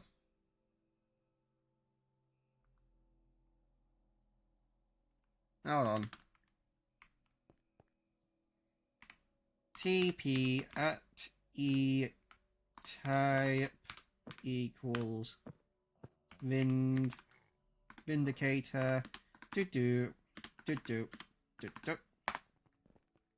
Huh. Apparently there's a bunch of them in my world. So, yeah, I apply that to him. And if he stopped walking into that corner... So it's not actual fire, it's just like a fire effect. Again, this would be cool if you could apply it to yourself. After the fire step, we have the Bubble Core Vial. Surrounds the mob with a bubbly bliss, allowing it to breathe underwater, perfect for sea adventures or avoiding awkward trails.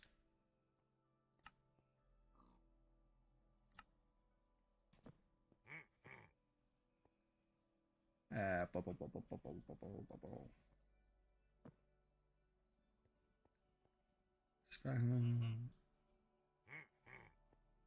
Oh, there we go, bubble core. I mean, this one's going to be a bit more difficult to show off because you can't apply these to yourself. I'm gonna just have to summon a Vindicator all the way down here.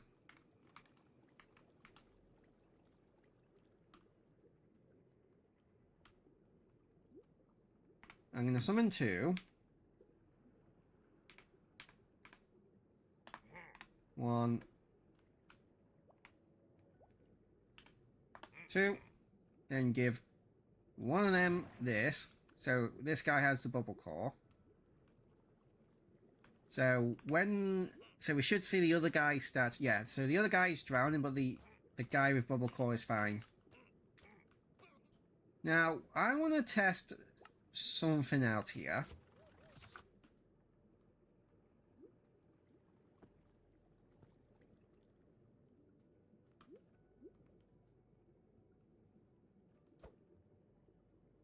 I need to find a way out. Here we go.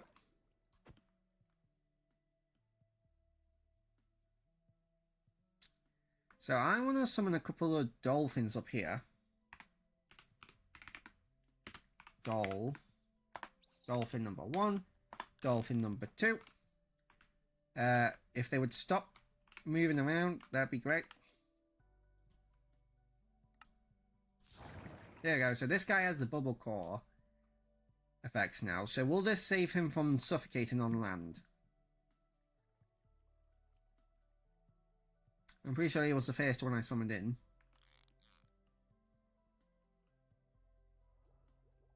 Neither of them seem to be suffocating. Yeah, come on. How long does it take for them to suffocate?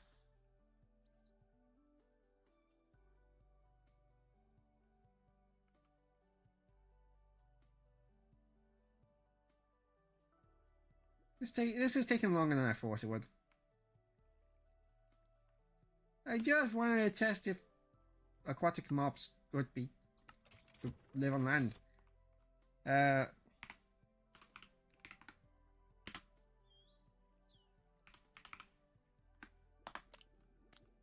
Right, salmon. Get here. Right. He has a bubble core now as well.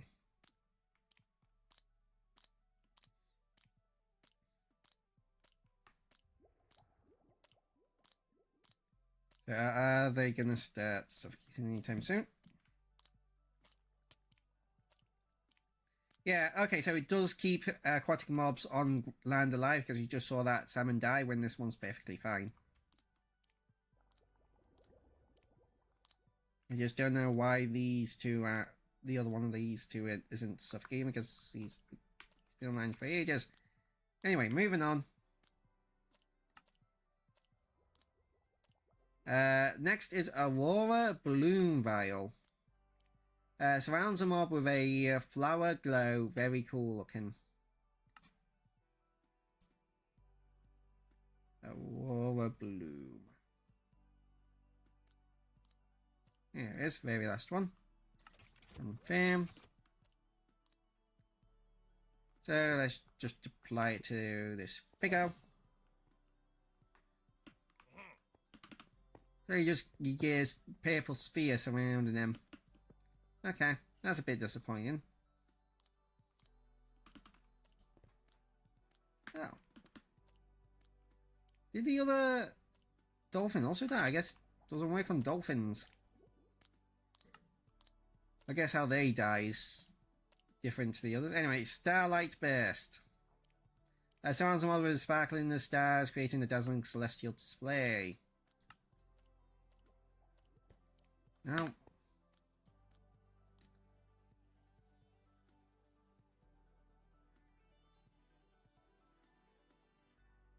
Starlight Burst.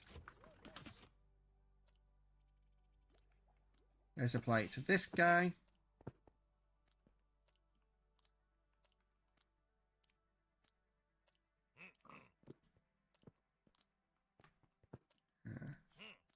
Oh wait, yeah, you can kind of see like tiny, like little pixels coming off him, but it's very hard to notice.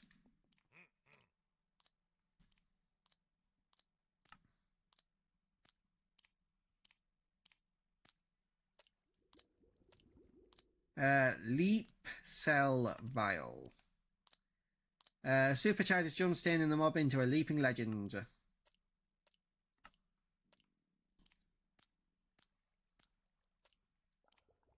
Leap Cell Vial. Confirm. Hey, fishy, come here. No, come here. There we go. Is that going to work on him? Nope. Didn't change anything.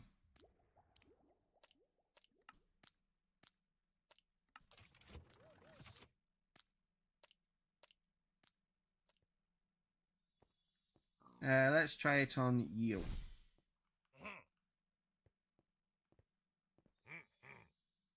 Why did it say 20% over his head?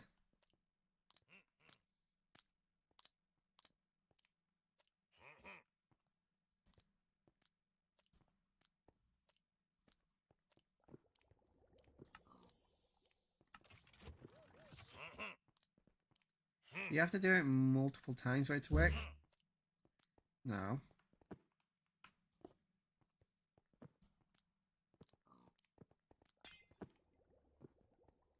I don't know how that's supposed to work. It really didn't do anything.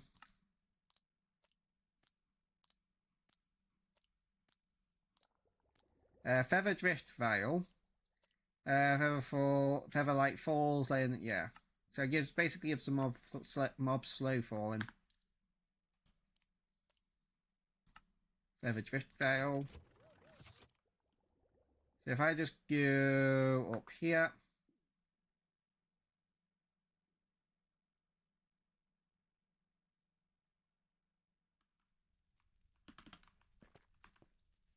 I summon in a horse.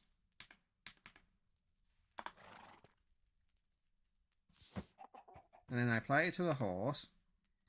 Like, oh, I already had a saddle. Typed in. Right, be my friend. Be my friend. Be my friend. Be my friend already. Jeez. Oh, hey, chicken's up here. There we go. Now I put the saddle on the horse. And you can just like jump off and slowly fall down. And neither you take any damage. Yeah, it's pretty good. Jump carrier.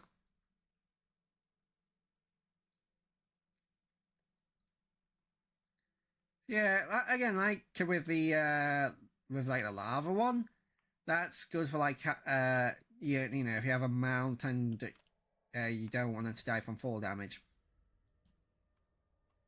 What's the next one? I don't know. Why keep switching back and forth? Vial information. So then we have armor hide vial. Glows through hide armor, turns the mob into a walking fortress. Ouch for attackers.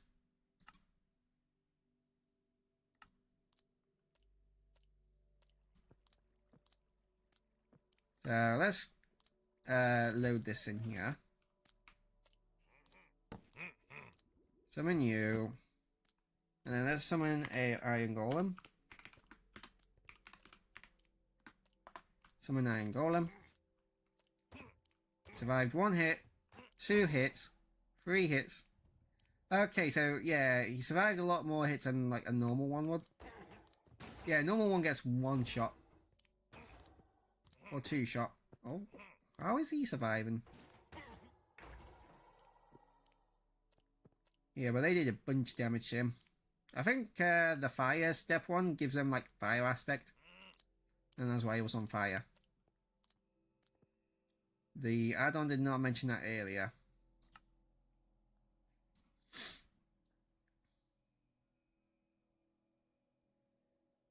So yeah, you could apply that to a bunch of like iron golems and then just have them like be nearly unstoppable. So you got the spike gene vial. Sprouts defensive spikes poking every mob of a different kind that gets too close. Keep strangers at bay.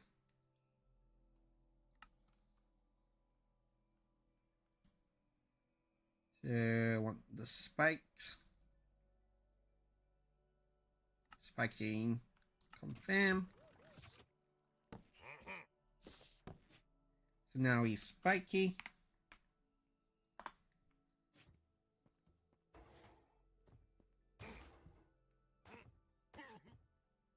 Yeah, it still doesn't stand a chance against and golems, where you can see he did take damage from the spikes.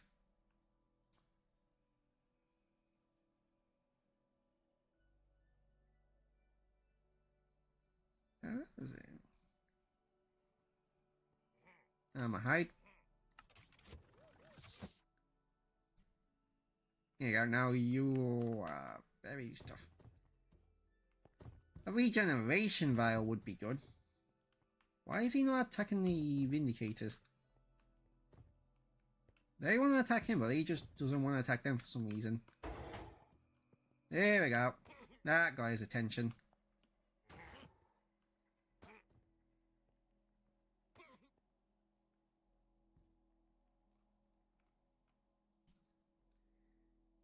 Alright, moving on to the next one.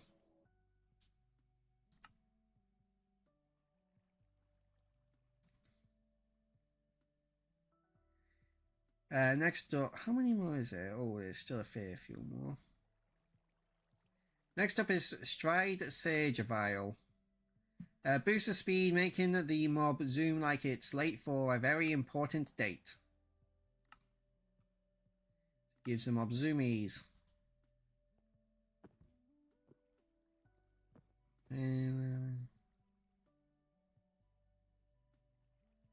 Yeah, Stride Sage Vial.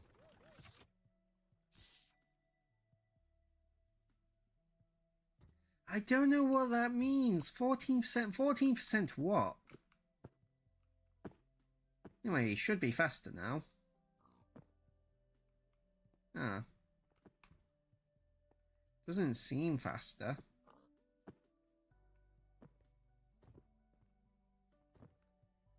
Hold on.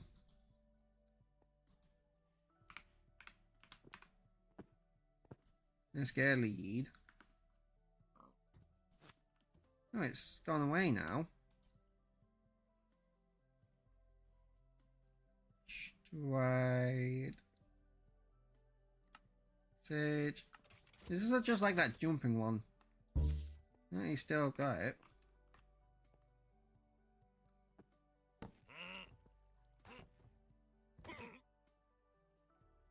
It's gone. Oh, no, it's back. And still. What does it mean, 14%?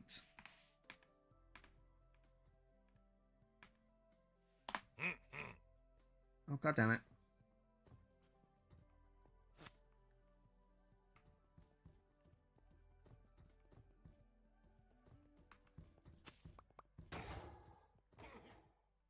Yeah, it does seem faster. Just have no idea what that 14% means, what I was saying earlier.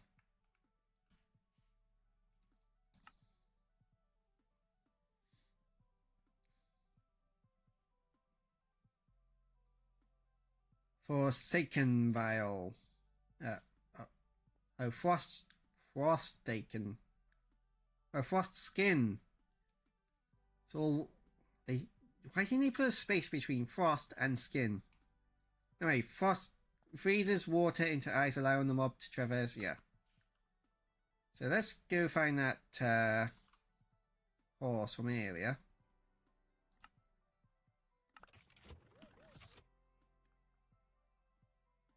So over here. What's that? That's a crafting. Ah, there it is.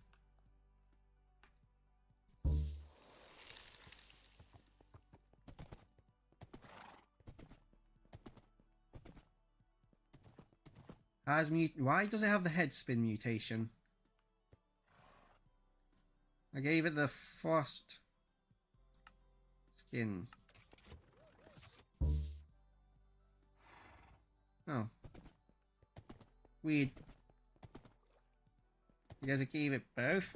I guess, like, sometimes when you're giving them modifications, they can also just, like, randomly get head spin as well. Anyway, yeah, it's basically Frost Walker on the mob. Yeah, there goes head spin. That's weird. Yeah, again, this would be cool, like, if you have a horse and you just can ride it over water now.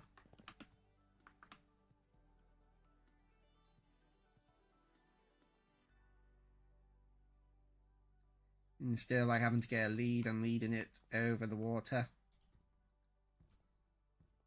Alright, information. Spike, Shrine, Frost Skin. Inferno Breath Vial. Allows the mob to ignite fiery balls when attacking or attacked or attacking at roasting enemies from afar. Infernal Breath.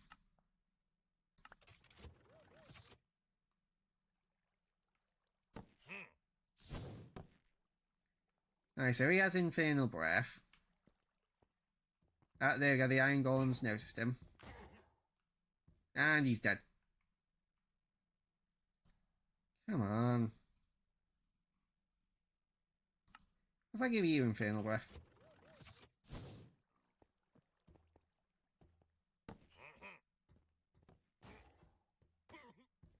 No? What if I go in survival mode and punch you a bit?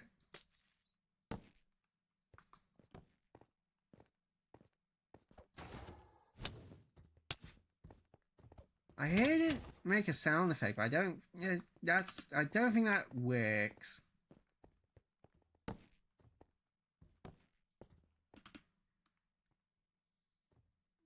It just doesn't seem to work because I try it. Like, I heard it make the sound effect, but nothing happened. So I don't know.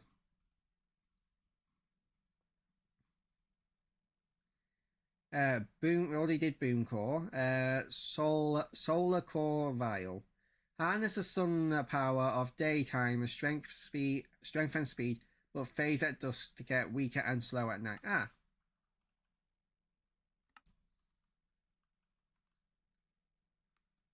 This would actually be fairly useful. So if you just load this up. So yeah, Solar Core. Oh, no, I thought the Iron Golem went to the Nether. So you could, like, give it to mobs to make them stronger and faster during the daytime. So this would be good to use, like, on Iron Golems if you're doing a raid.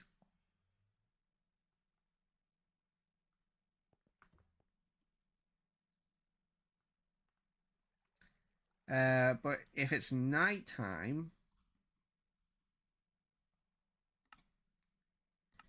so, like, if it's nighttime and you're, like, being attacked by, like, a zombie or something, you could use it to weaken them. Or creeper or whatever.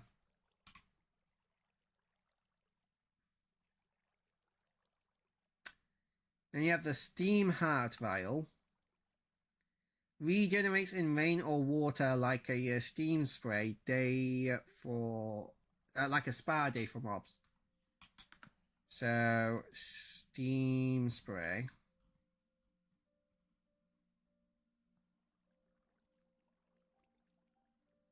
Steam Heart Vial.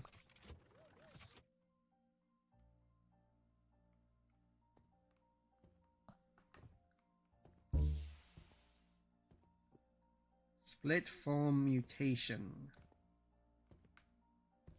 Whatever. Alright, so now if I take him... Oh, he's regenerating. Oh, what did it say the conditions was it for it to? Steam Heart. In rain or water. Well, you're not in rain or water. Guess it's because it's an icy biome. Neat. Anyway, That would be good for iron golems. Or you can take them into a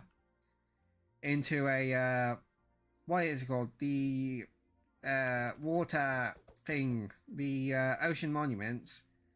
Give them that, and like the water breed. Well, no, they don't drown. So yeah, you just need to give them that, and then they can just like handle all the guardians for you. Or at least distract the guardians. Next up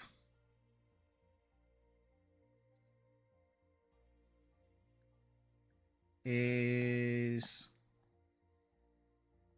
the stability vial. Claims the calms the chaotic DNA structure. Chaotic DNA, reducing the mutation chance by 25%, stabilizing stability for the way. I guess that's what the exclamation mark is. Is like sometimes, so that's the chance of like them getting a chaotic thing. Oh, there's two angles here. So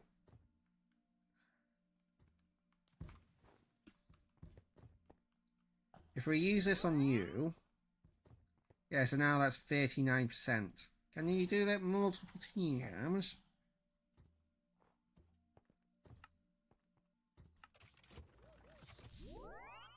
Yeah, you can do it multiple times, so now it's 19%.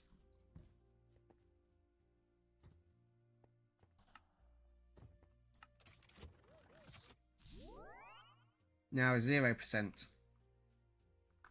Neat. You. I'm gonna just grab you real quick.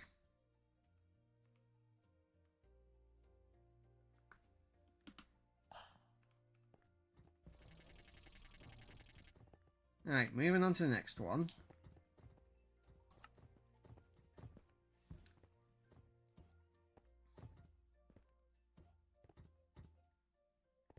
So then we have the demutazing vial.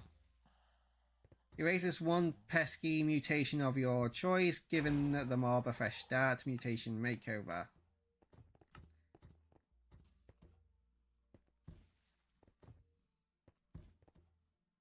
So, we'll have a...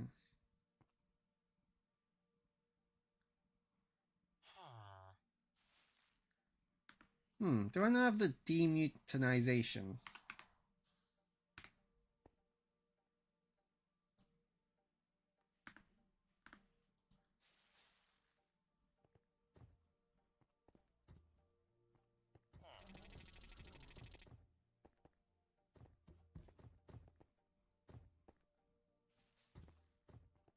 Oh, there it is. So you do that, and then you use it on them. Yeah, we can remove the split form mutation. So let's take a look at the mutations that you can randomly get from that. So mutation information. So that was the split form. Let's take a look at that. So split form mutation. Splits into multiples, creating a mob family reunion crowded. They vanish quickly though. Oh. So it basically just creates another one. So that's probably where that other iron golem came from. You could also get the head spin mutation, which we saw earlier. Spins the mob head wildly like a dizzy dancer to a nerve and impact. Yeah. We got the stutter step mutation. Stutters movement erratically, turning walks into funny wobbles. Echo's voice of long dead mobs, scaring others with the ghostly sound. Stumble walk. Trips and stumbles frequently in a zigzag pattern. Trail leak mutation. Drips fluids everywhere, leaving a messy trail, not good for the overworld. Elemental discharge mutation. Charges with electricity, summoning lightning during thunderstorms, shocking surprises. Yeah, ground cracking mutation. Transforms blocks randomly like mischievous wizard gone wild. Okay. Then spontaneous mutation. Sparks another random modification just like you've used a vial, but you never actually did, except expectations, stabilize, demir, and neutralizing modifications. Okay. So yeah, this is pretty cool. I mean, it's cool. It's definitely like extremely unique. The only thing I don't really like about it is that there's not a ton of uses for survival mode. Like there are some, like again, like giving the horses like slow falling and like the Frost Walker one and the Lava Walker one. Like that's good for like traversing and like buffing your iron golems. It's nice, but other than that, it's not super useful. Like again, I would really like there's two things I would really like to see this added in an update. Firstly, the ability to mutate yourself, and just like so instead of like using the DNA sprayer, you use like a syringe that's like an 2 iron nuggets, one above, one below a glass block, to make like a syringe where you and then you'd like use that to inject yourself with the vials, and then you'd get those effects. That would be really cool. And also I want to see like more like negative effects being added to make this like usable as like a weapon, so you can just like load up the like withering vial and then blast a mob with it to like give them the wither effect. Also like a healing effect would be cool, and as well it's like, you know, just more effects, more, and like the ability to inject yourself with them as well. Anyway, and other players as well. Obviously you could like use a DNA sprayer and like spray another player and then affect them with it, and like you could also make it so that if you die then you lose all the effects you have. Also just like a way to, well actually yeah, you already have a way to remove the effects. You have the neutralizer, but yeah, I also change the neutralizer to the clear effect, or like clear mutations, or whatever you want to call it. I just don't think the neutralizer is a good word for it, because like I said, when I first saw it, I just the first thing that came to my head was that it was used to turn hostile mobs into neutral mobs. Which also, if you do that, that would be really cool. Anyway, so time to rank this. I think this is going into...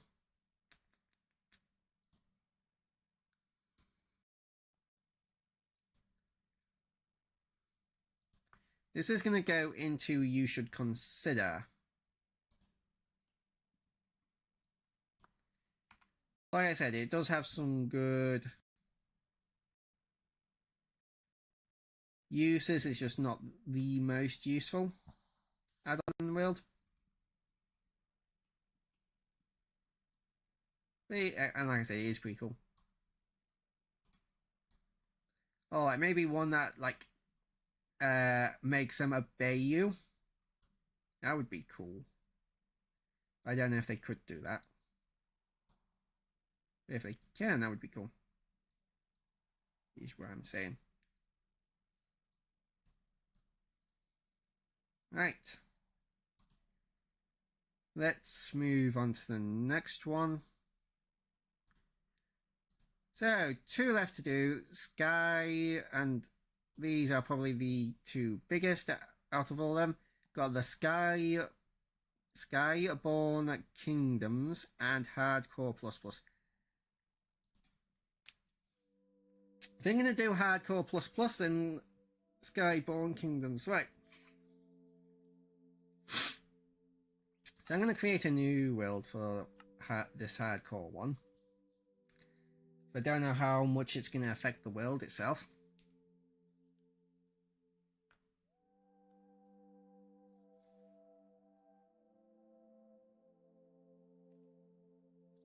Right.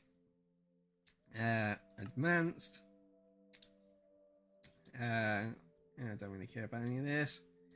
Multiplayer off. Cheats on. Weather cycles on. behavior packs.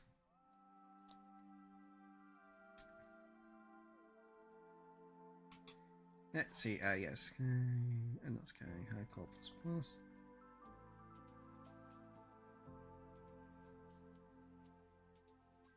Yeah, that's Skyborne.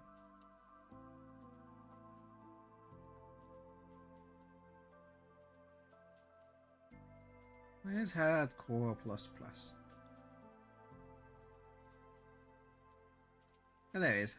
Harder on Bedrock. It's called Harder on Bedrock. Why do add-on creators keep doing this where it's called like one thing in the thumbnail, because in the thumbnail it says Hardcore plus plus, but in that it's called Harder on Bedrock. Like, why? It's just confusing.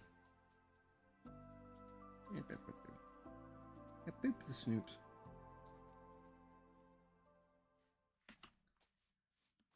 Well, immediately 1 point doxed because the book doesn't work properly. So the book's going to be no help. Timer, chapter 1, chapter 3, yeah. Like, and there's no, like, texture packs or anything, because he just saw me create the world. You have difficulty presets. I guess he's just, like, so, skills? I think that has something to do with a bell. Hold on. Give at P bell. Okay, so yeah, you ring a bell, and that you can you open this, and it gives you that. Right. So you got different challenges. So you got armor weight, block. So all of these are off by default. So you can turn them all on. I assume that if you go to difficulty presets, so like hard, yeah, so you have like these on, that off, and then you go to hardcore plus plus. That basically, I'm pretty sure, yeah, that just turns them all on. So now you only have one inventory. You have no armor. Oh, and I think I'm dying from heat stroke. Oh, well, this is terrible. So yeah, so you use X. So yeah, it requires levels to unlock them. So what I'm going to do is, let's just set that back to easy. So I'm going to probably just like go through each one of these one at a time and check them out. So we have armor weight. First of all.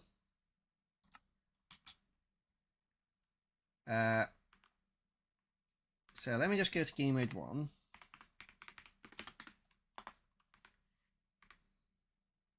There. Oh, that's the timer is just showing how long you've been playing.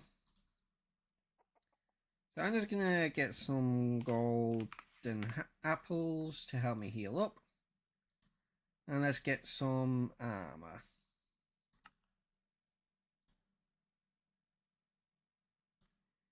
And of course, see if I did some new armors. So let's get, so we'll check out leather, then iron, then diamond armor. So if you put leather armor on,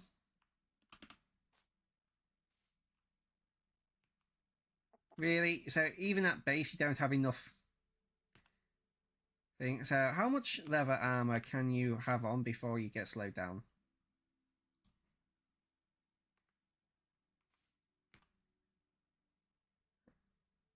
Yeah, no, it's still slowed. Okay, so you can have a leather chest plate on. So it doesn't. These don't have weight. Weight like metadata. That would be cool. So yeah, so you can have one chest plate, or every other bit of leather armor, basically. Then if I do XP at P100 levels. Oh, I keep forgetting it's XP 100 levels at P. This is the only command that does that. So if you armor slots, health. So yeah, so physique improves your physique. To upgrade, you need at least 5. So yeah, so if we upgrade that to level 2, we can now wear a full set of leather armor.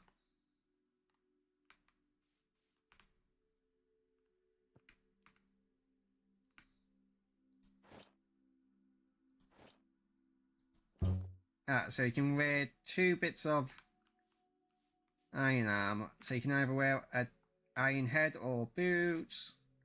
You can wear a chest plate. You can wear leggings. You can wear leggings and helmet, and leggings and boots, or helmet and chest plate, or helmet or boots and chest plate. Probably the same with leather in the previous level. And then if we level this up,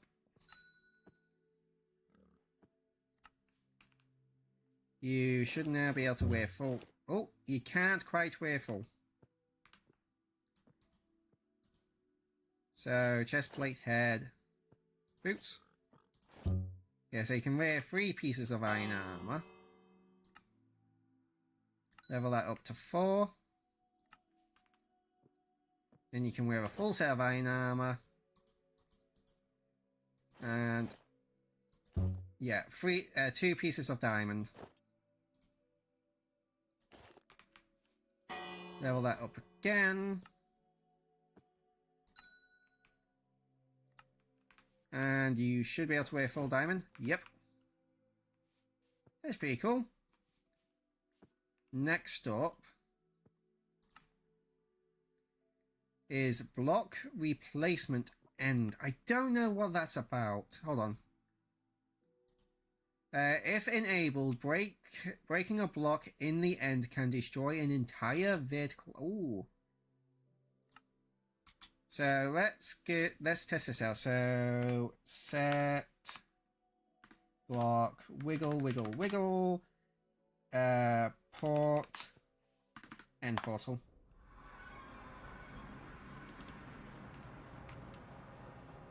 So if we just yeah, that just breaks an entire line straight down to the void. Does it work every time? No, not every time. But fairly often. I could see this being annoying if your end platform spawned like actually inside the end island itself and you had to dig up to get out. So it seems like a 1 in 3 chance for it to activate, more or less. Game mode 0.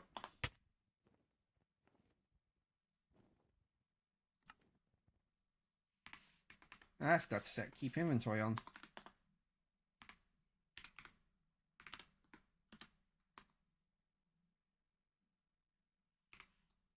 Well, I need to put game on.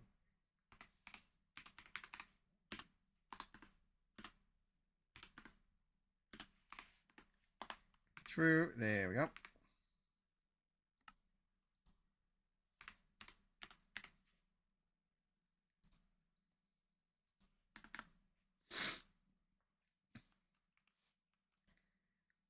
Next up is block replacement nether. If enabled, breaking blocks in the nether may create lava. Oh, that would be annoying. So if I just I need a nether portal. Oh, it's up here. So set block.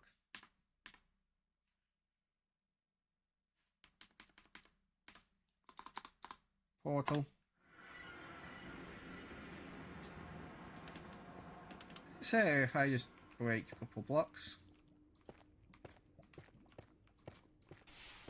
Okay, yeah, there we go. You saw that there. Ooh.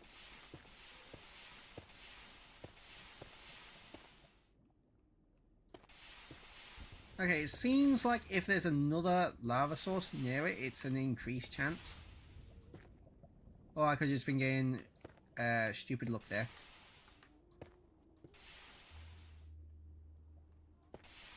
But yeah, I can definitely see this being really annoying if you're mining in the Nether and it's just like spawning lava on top of you all the time. Right, next up.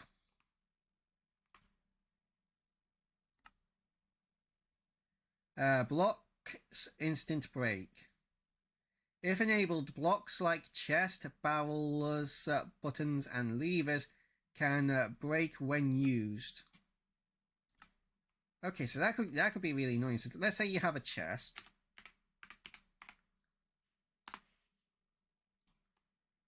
And you're just storing a bunch of stuff in it.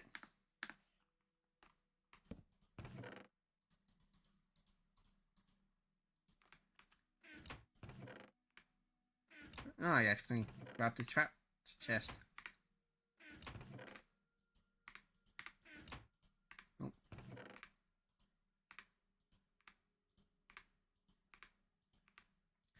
Does it not work with trapped chest?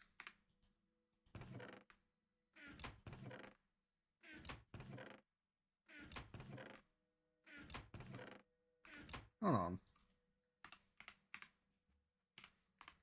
I think I found a bug. So I've put chest there.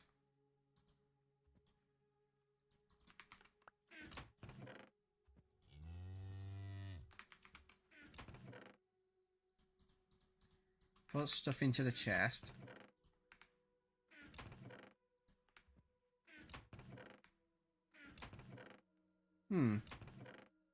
Did I remember to activate it? Oh no, I did forget to activate it. Submit.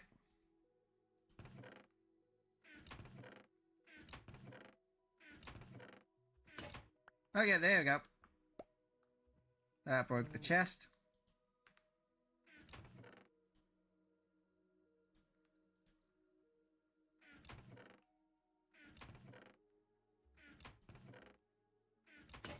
Yeah, and it also works on trap chest. So, I would make one change to this. And that would maybe not have barrels be included in there.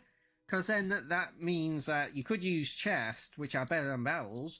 But there's a chance they break. But barrels are more sturdy, but they don't connect like chests. So it may just like make life a bit more difficult. Yeah, I think having barrels be excluded would be good. Cave collapses. If enabled, caves can collapse when breaking blocks below Y60. Hold on, I'm going to need to activate coordinates so I can actually see the Y coordinate.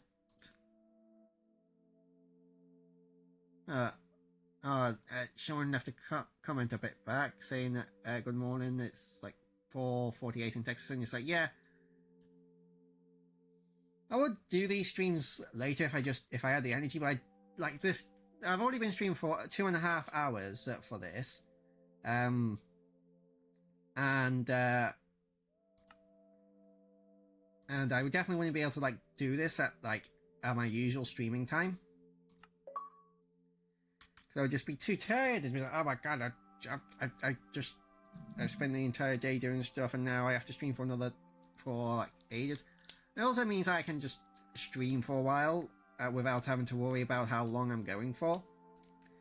Because the only thing I really have to do today is get something to eat in like 15 minutes. Probably gonna be late for dinner, but oh well. Right, so yeah, need to go below Y60. Oh, hey, cave here. If I just break some of these blocks. Oh, wait, no, this is Y62. Hold on. Ah, stupid gravel. Right. Ah, yeah, you can... Some of these stone... Yeah, yeah, so it turns the stone blocks into gravel blocks.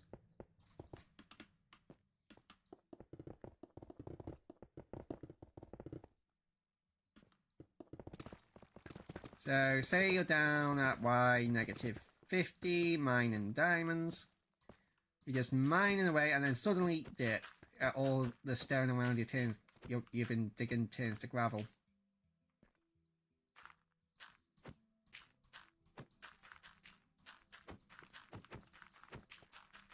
Yeah, this would just make mining more difficult. Because you'd be constantly taking damage from the gravel. You're going to have to dig up all the gravel as well as like the blocks you need to break. So it just really slows down strip mining.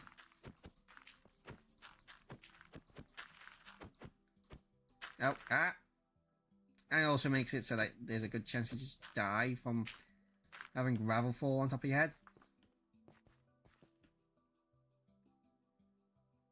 So yeah, I can see why they added that. Oh, hey, diamonds. Neat. Oh.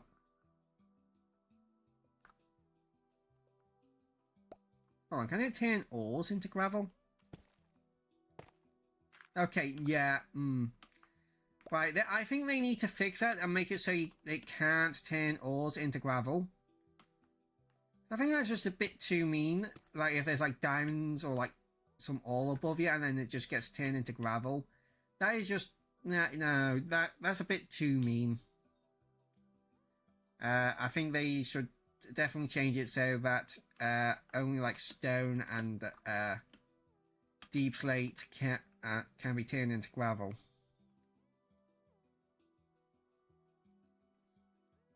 Or maybe even like dirt.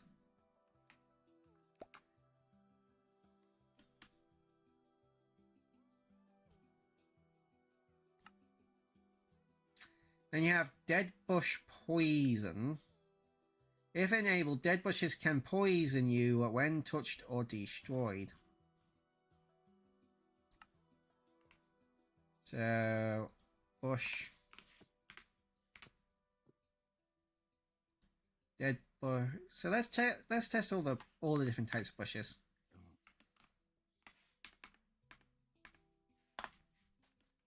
So we have the dead bush. Yeah, that poisoned me. This one does not poison you. Rosebush should definitely do like some thorny damage to you, like a cactus, and then yeah. So it is only the dead bushes that can poison you.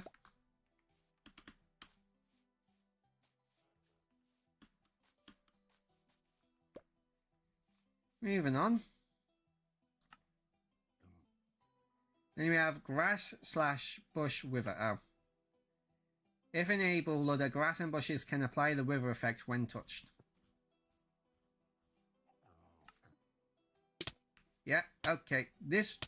Why would you do this one? It's so mean. It doesn't really make much sense. Well, any sense for, like, just grass to kill you.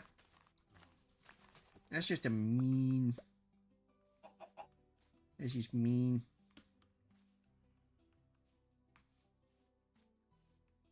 Yeah, moving on.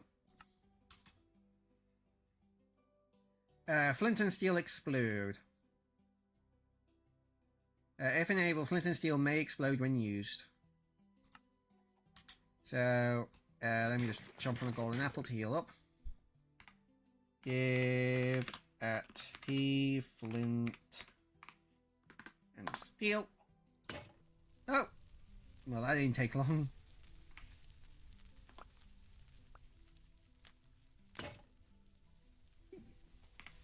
Am I just unlucky, or is this just like a really high chance of it exploding? God damn. Okay, maybe they should tune down this. Because it feels like it's exploding more often than not.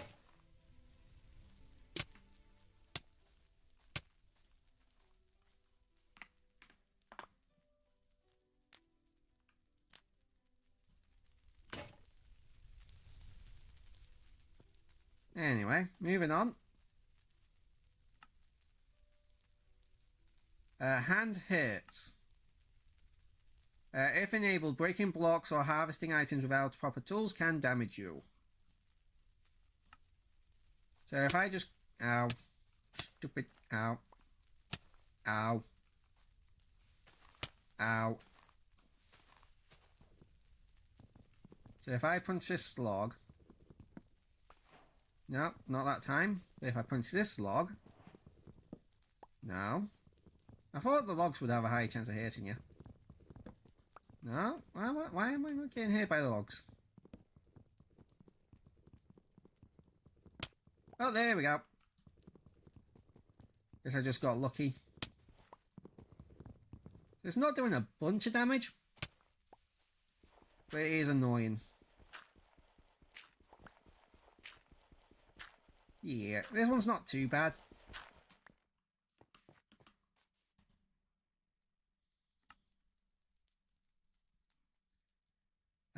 Health control. If this feature is enabled, you can only regenerate up to a specific number of hearts determined by the health skill. So yeah, where you can only so yeah, this limits you to 2.5 hearts. By default, god damn it. Damn it. And then you just like level it up with this.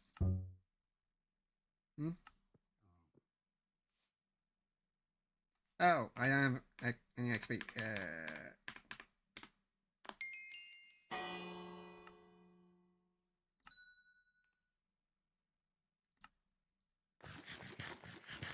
Level 2, you have about half a health bar. At level 3,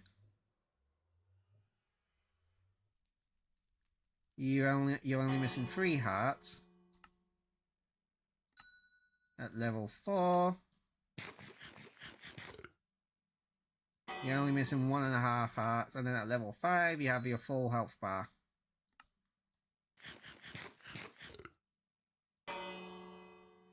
Nice. Next up is inventory weight. So if enabled, this add-on can slow you down the more items you carry in your inventory. So if I go into creative mode, I just start spawning. Did I not go into creative mode?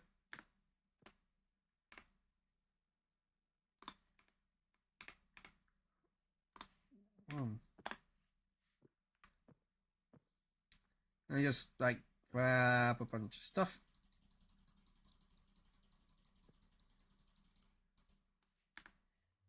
Yeah, it's probably not slowing me down, probably because it's the same. It's probably the same mechanic that with the armor weight. So if you have a bunch of stuff in your inventory, then you can't. And then so like if you level up the if you level up what is it? Yeah, physique control. Then that'll also increase the amount of items you can carry at once. So because I've already maxed it out, can't really show that off. Oh, no, it's because I didn't. I could have sworn I hit submit. Okay, let's try that again then.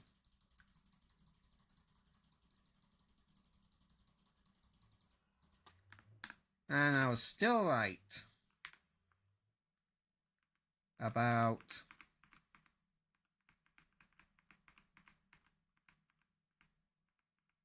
that.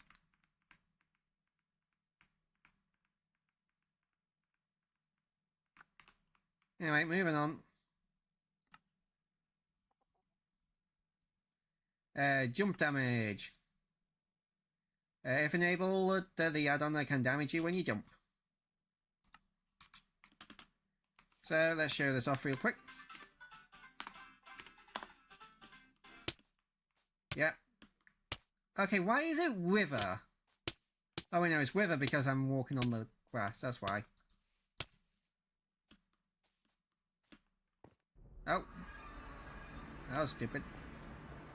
So I'm not taking damage when I jump. Did I forget to enable it? I could have sworn I enabled it. Yeah, I did enable it. Just not taking any damage.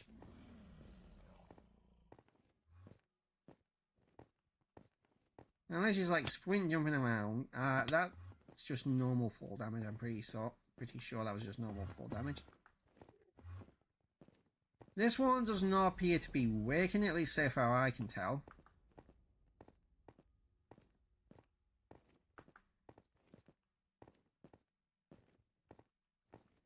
Yeah, I guess that one just doesn't work.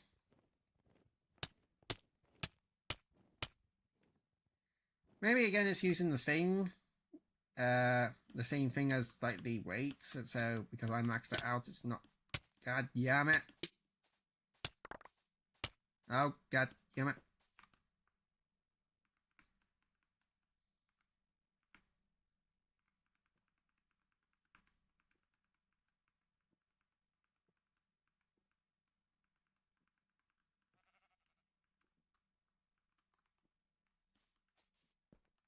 Oh wait, no, god damn it.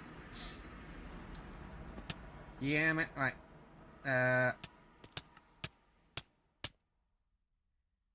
Next up is lock armor slots. So I guess this just locks your armor slots. I can limit the number of armor slots available.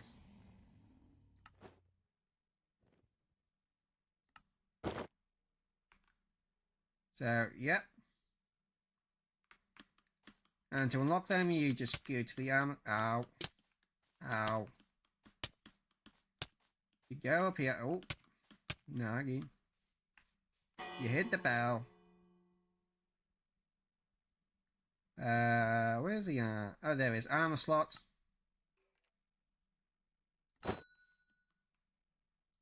So yeah, I assume each level unlocks one slot. So yeah, first the boots,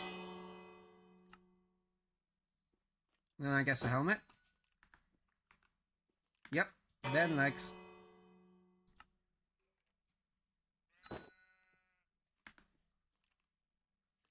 And then chest plate.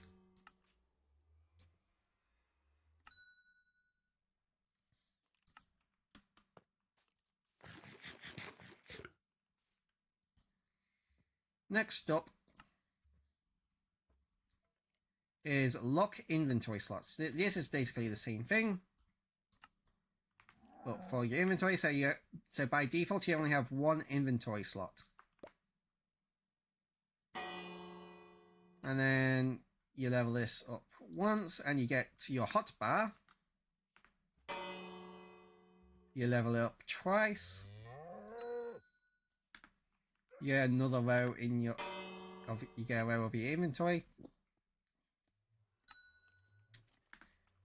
In another row, and then when you max it all out, you have a full inventory. That's pretty cool.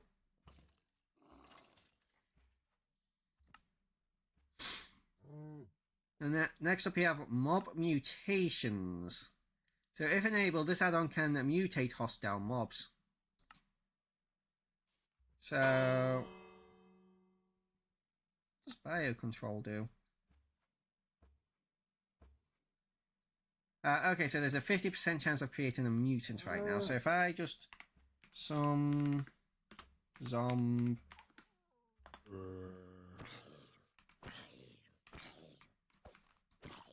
he does not appear to be. There we go. He's now a mutant zombie.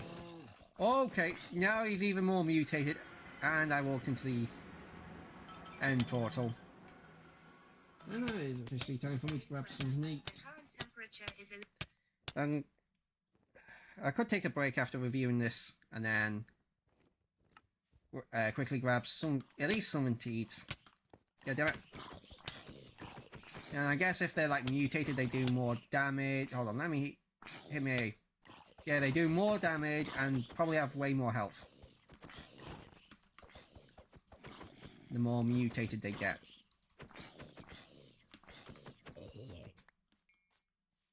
It would be nice if, like, the more mutated they get, the better. You could also get some bear drops, maybe. Ah, just like as a reward for defeating a more difficult enemy. Like maybe increase chance of like dropping iron ingots for like zombies and stuff. I don't know. Yeah, and then like as you level this up, when you get fully upgraded, it's only a 3.125% chance of creating a mutant per hit.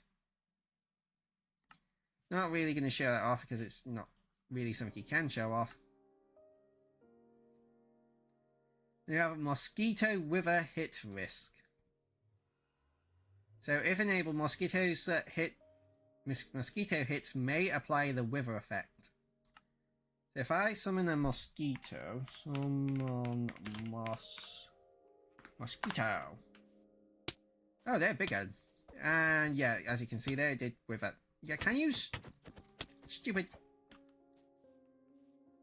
Yeah, so if you ever wanted mosquitoes in Minecraft, this add-on's got you covered. Ore breaker. If enables, ores may break when mined. Oh, this sounds evil. So if I just give at P iron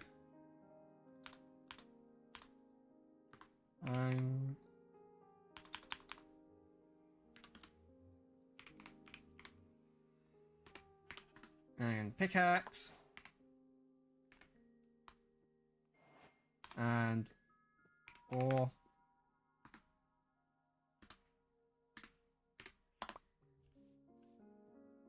One, 2, 3, 4, 5, 6,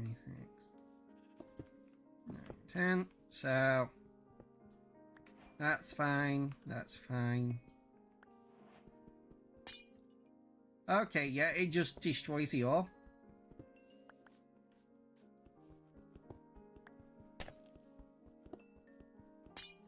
Yeah, so it has about 30% chance to just destroy your. That's a bit evil. Is it temperature? No. Also, what's this immunity? I don't know what immunity does. Challenges. Parasites. If enabled, the add-on can spawn parasites from different blocks. So I guess if you just start breaking blocks, it has a chance to spawn a parasite. Oh, bloody grass.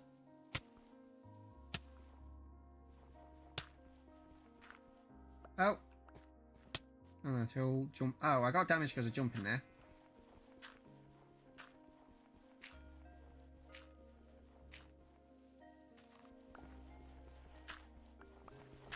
Not encountered any parasites yet.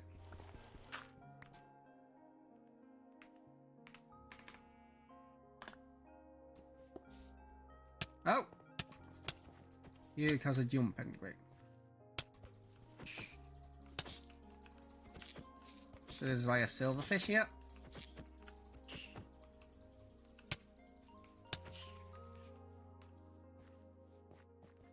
I don't know why they call them parasites. It just seems like just like bugs. Oh, I guess different blocks can spawn different ones.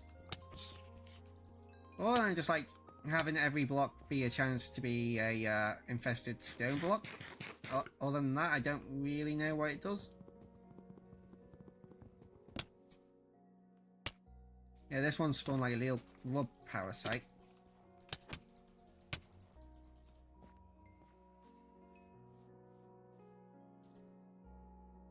Other than that, I don't know what that does. Again, it would be nice if the book worked properly so I could look it up.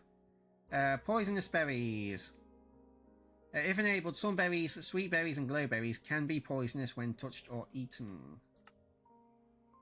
So if I give at P sweet berries 64, I can't eat it because I'm not hungry. EFF effect at P. Come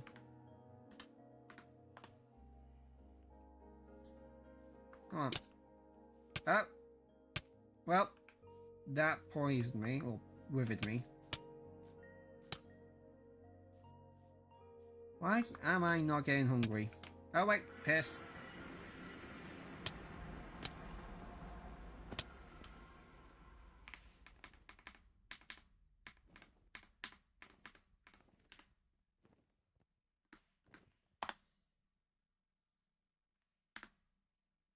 Yep.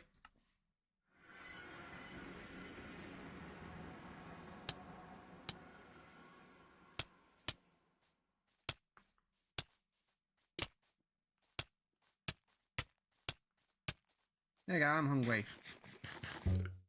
And it poisoned me. Yeah, so sometimes you can just, you get poisoned by touching... Wait, was it this that poisoned me earlier? No.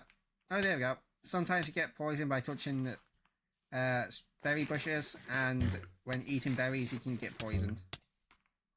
God damn it. I'm just gonna kill myself.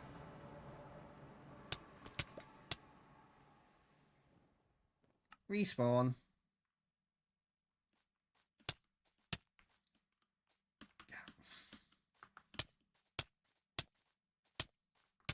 Why am I taking a bunch of damage from jumping? Oh, god damn it. No! Stupid bugs.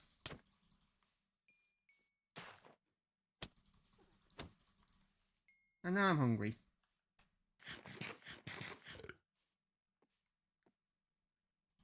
Right. Next up, poison hit risk. If enabled, this add-on can inflict poison when mobs hit you. Mutated mobs have an additional 25 poison chance. Okay, so just like when you get hit, you can be poisoned. That's very simple. Raw food. If enabled, eating uncooked meat or fish will poison you. So if I give at P pork chop, and I eat the pork chop.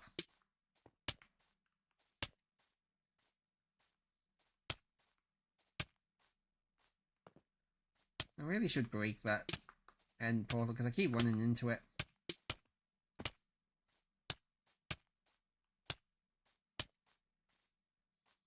Damage me, let me eat.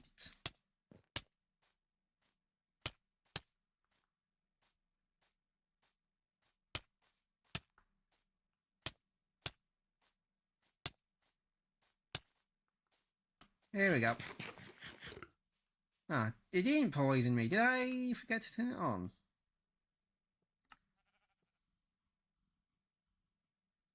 No. Let's give myself another raw pork chop. There we go, it poisoned me.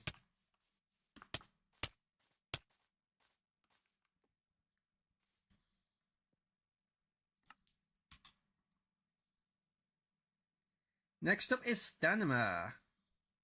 If enabled, this add-on adds a stamina bar. Here you can see that stamina, and I assume if I'm running and jumping, I use up. Yeah, I'm using up the stamina.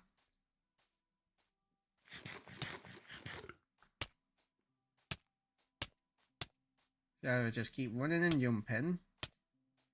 The stamina will eventually run out.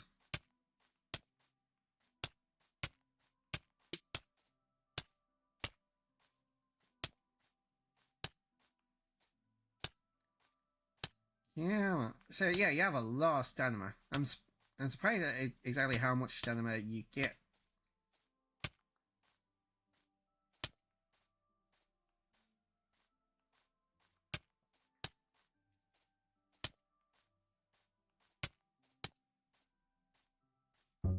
Yeah, so yeah, you've run out of stamina, and then you get slowness, I think. Yeah, you get slowness, and I got resistance and fire resistance from the golden apple.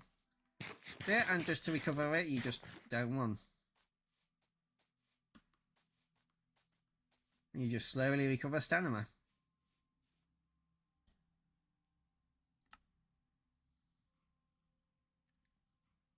And then we have temperature control.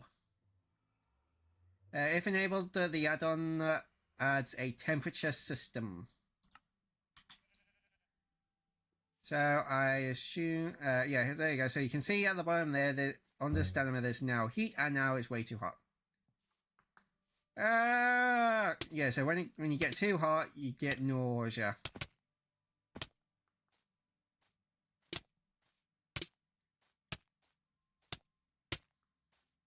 Oh my god, this is off. Look at it. I'm taking damage from jumping and from the grass. Okay, it's cooled down a little bit. Also, apparently you take damage from swimming because it thinks you're jumping while you're swimming. And it's hot again. Does the water cool you down? Yeah, the water cools you down. So you're not dying of heat stroke. And if you go deeper in the water, it actually cools you down even more. Neat. Or maybe it's just time. I think I think it's just time spent in the water cooling you down. Yeah, there we go. So let me go into game mode 1. I want to do some testing with this. Okay, got a little bit cold from being in the water for too long. So as you can see, yeah, hot biome. It's getting really hot for some reason.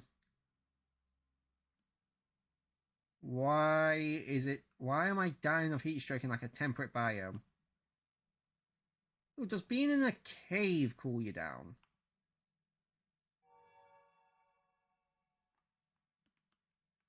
Being in a cave does not seem to cool you down. For some reason. Caves should be cold. Why aren't caves cold? I mean, I'm sure there's lava there, but this entire cave isn't going to be boiling hot. So that's something they should change. Make it so that caves cool you down. Oh, yeah, there's water there. Oh, well, the water didn't really help. Why am I dying of... Again, why am I dying of heat stroke in a temperate biome?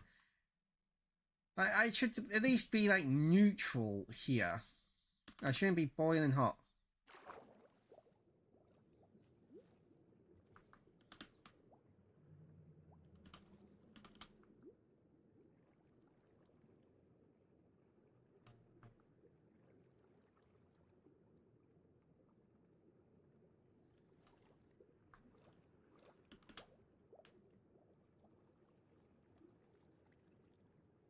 I'm going to cool down a bit in here. There we go.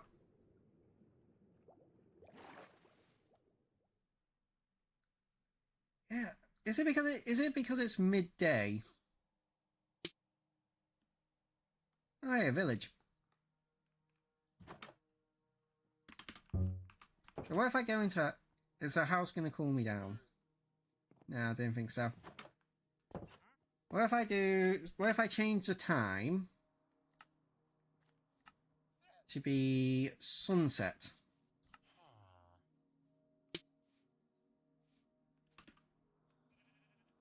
Is it going to cool down now because it's at a later time in the day? I don't think so.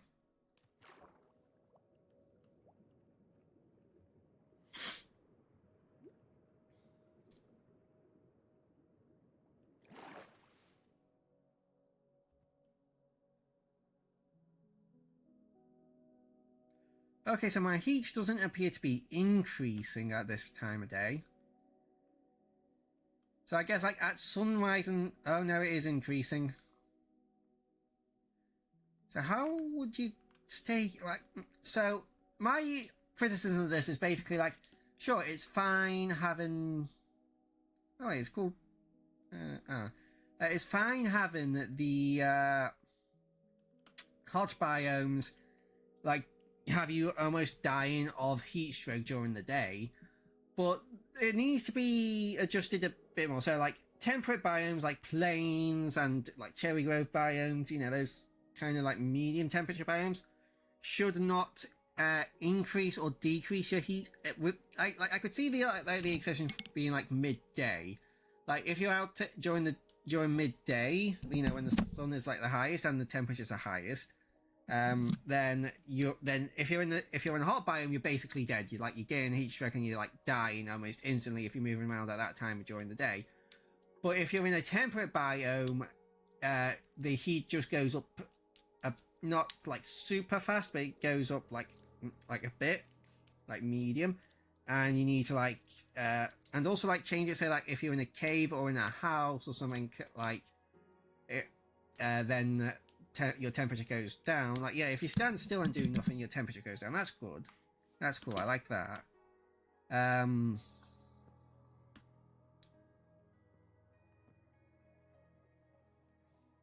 then I want to see if I just set block camp.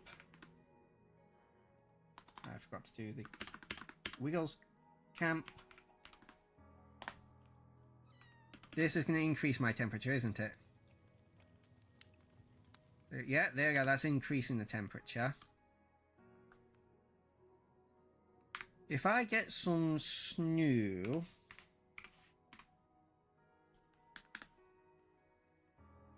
and I just like place some snow blocks.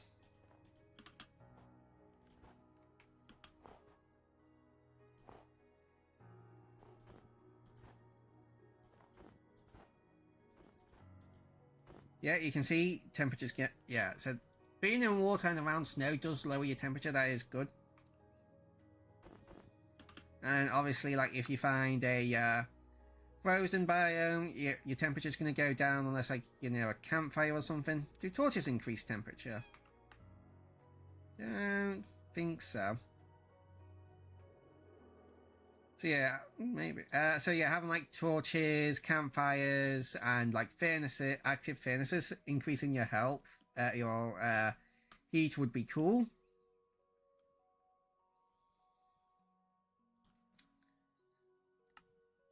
Alright, how many more is there? Just 3 more. TNT explosion. Oh, I know this one. This one was explained on the thing. If you light TNT,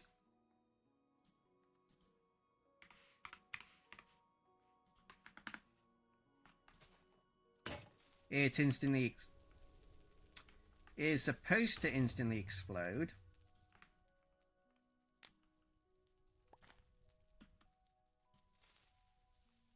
Ah.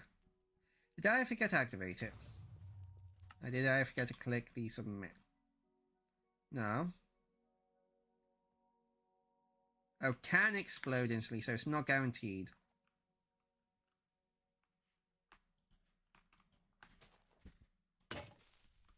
No, didn't do it that time, and there goes the flint and steel. Didn't do it that time. Didn't do it that time. Okay, there you go. You can see there that it instantly exploded. Doesn't seem too likely. It just instantly explodes. So it's not really too much to worry about, just something to keep in mind. Tools lose durability. If enabled, tools can lose extra durability. So this is a bit difficult to show off, but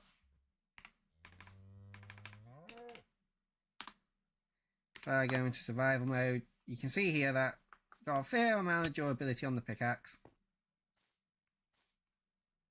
And if I just start mining some stone, yeah, you can see it's lost a big chunk of durability there.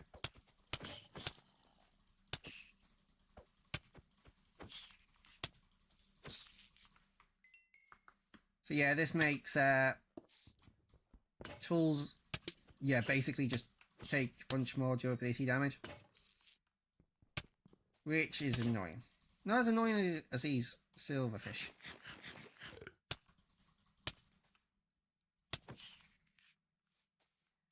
So yeah, that I could really see that being a pain in the butt.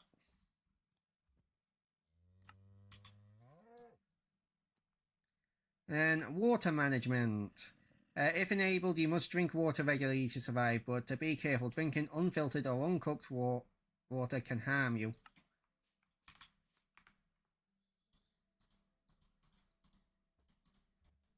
So, god damn it.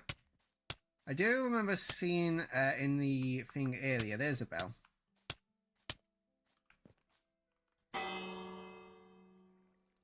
Yeah, water management skills. Increase in the maximum amount of time you can live without drinking water. The chance of poison by drinking uncooked water can be toggled by the immune control skill. So yeah, if we go to the immune control, yeah, so basic. I assume that that gives you like a 40%. Yeah, you can. That basically decreases the chance of getting poorly from drinking unfiltered water. So if I give P water, oh no, I only just want regular bottles, but.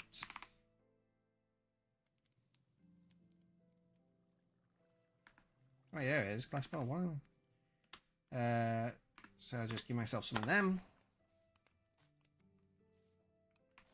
So if I drink this unfiltered water,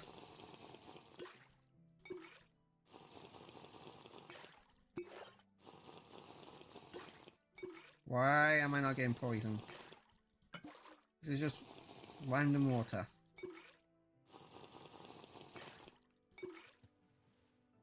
Yeah, this is just water bottle. No effects.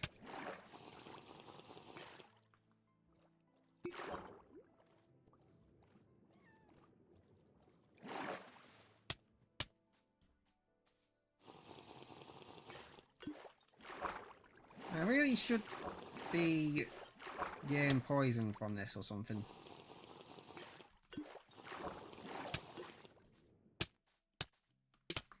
Maybe it's because this is counted as fresh water because it's not in an ocean biome. What if I try... I remember there was an ocean biome over here. What if I just drink straight up ocean water?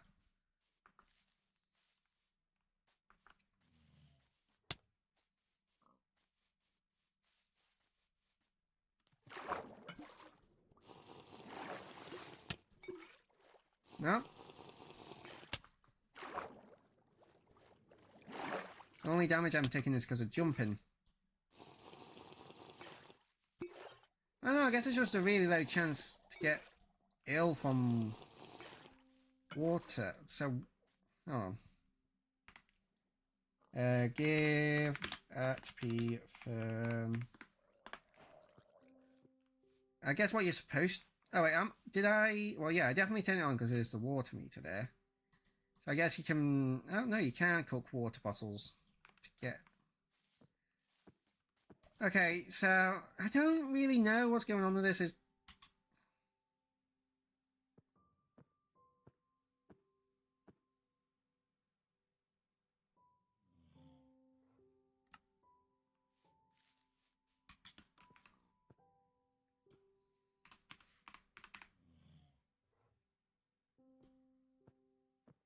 Yeah, you put a water bowl through water filter, which is coal, sand, and paper, and you get 2 of them, and you get filtered water. I don't know. Just not working. Anyway, so that's everything that I can really show off. You can also turn the timer off if you wanna. Oh, creeper. Anyway. Yeah, that's everything for this. Honestly, this is really, this is pretty good, actually. Like, if you want a harder difficulty for Minecraft, this is really good.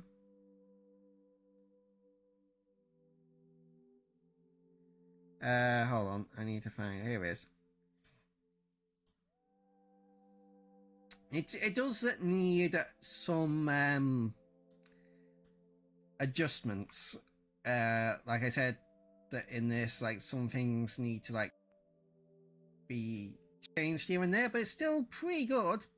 And probably, at least that I can think of, it's the best harder difficulty add-on I've seen. I think there was only one other one, and it gives like experience points a actual use outside of just like enchanting. So yeah, that's gonna go in like highly recommended. If you want a add-on that gives you extra challenge, that this is the add-on for you. Right, so like I said, it is now 12:26, so I'm just going to go get a quick bite to eat because I am starving, and I'll be right back to review the last one. I'm not going to have a full meal, I'm just going to like grab like chocolate biscuit or something just to hold me over. So BRB.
I had a quick gem tart and a dime bar. Now let's get back to the live stream. So,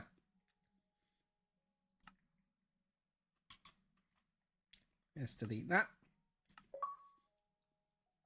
I've also got Lily some food because she needs food. She needs it more than me. She's looking at me. It's like, what are you talking about? Alright, so one last add-on to review, and that is Skyborne Kingdoms. So I'm just gonna do that.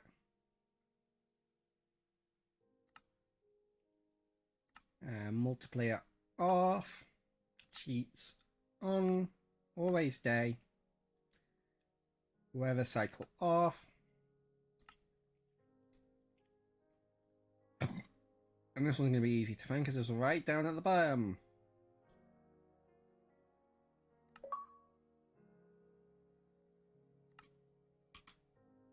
Okay, anyway.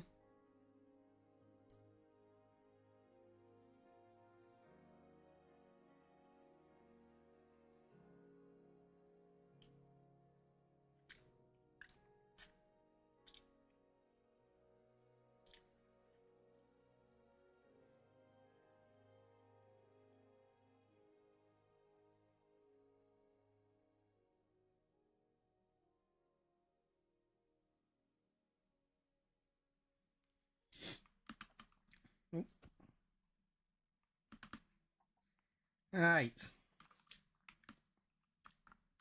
So we got Skyborne Kingdoms add-on settings. So we have enable island generation, balanced island height 128, done.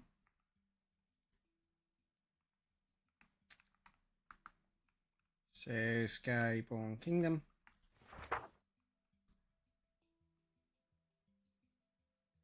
Yeah, so this just tells you about everything. So this one, oh wow, this has a lot to it. Okay. I'm gonna try and show everything off. Oh, the guidebook stacks, which means you can put them in bundles. Ah, there you go, there's some Sky Islands.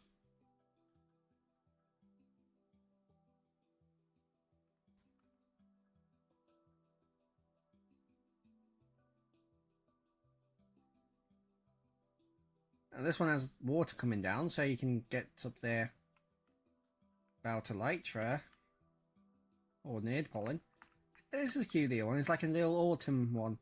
It's got some ore there, some Aether steel or Aether steel.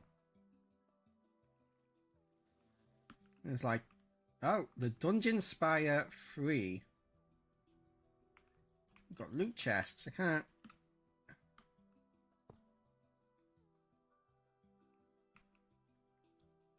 Dungeon spawner, not spire. Oh! Guess it's that thing. Hold on, let me get some diamond armor and can fight it. You should also keep inventory on.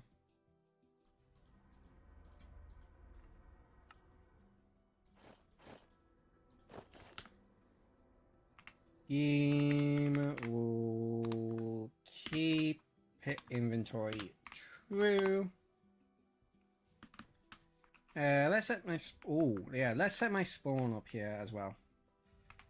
Spawn point at P. Did I set my spawn? Well, I guess we'll find out. Game mode 0. So, oh. Nice, I think we should kill this first. Oh, ow. I'm stuck inside the thieves. Yeah, ow. Ow. I am on the edge of the island, I think. Let's just stab this guy to death.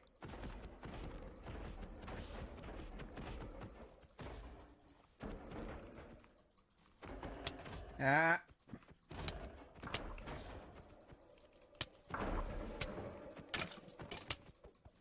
I am taking a lot of damage here. I don't have any food. Why didn't I give myself some food?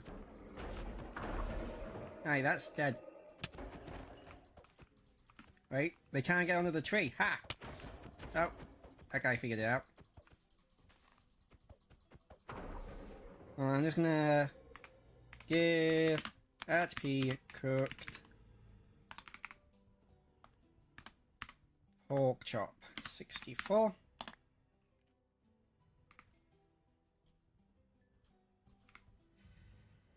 Nom nom nom nom nom.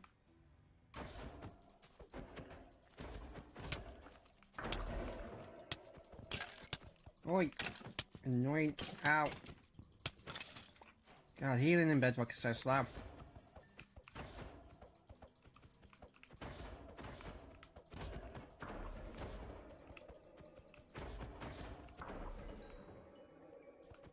This isn't too bad.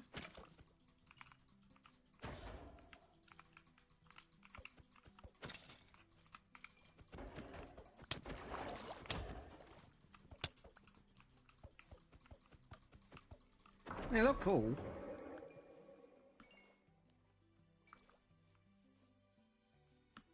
I don't have a pickaxe, that's a problem. Give HP diamond underscore pickaxe. There we go. Damn it!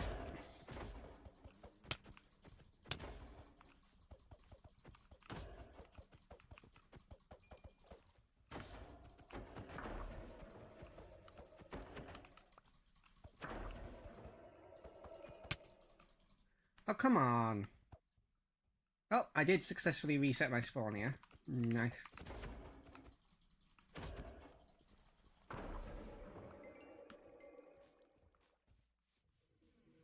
Oh, god damn it.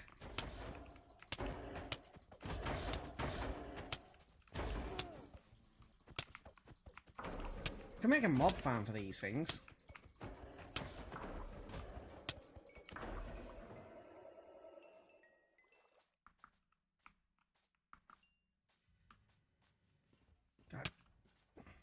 I'm just gonna... So annoying.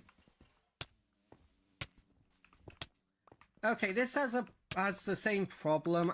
Well, not the same problem, but one of the same problems.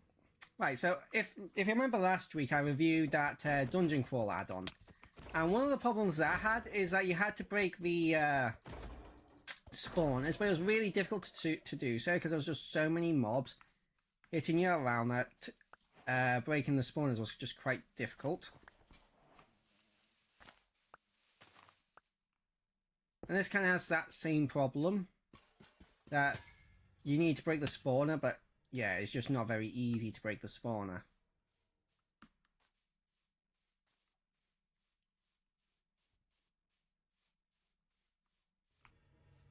Where the hell was that?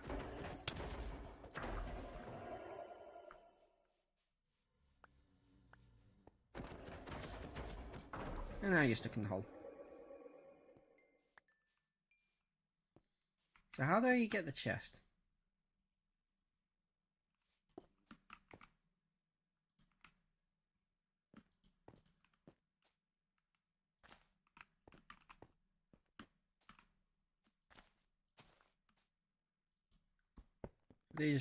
Oh yeah, you just break the chest. That... oh no, that does not feel worth it. Oh, that is terrible loot. At least you get some gold blocks, but still, even in like diamond armor, this with diamond sword and the pickaxe, it wasn't particularly easy. Okay, got a heavy core. I mean, it still doesn't feel like it's worth it.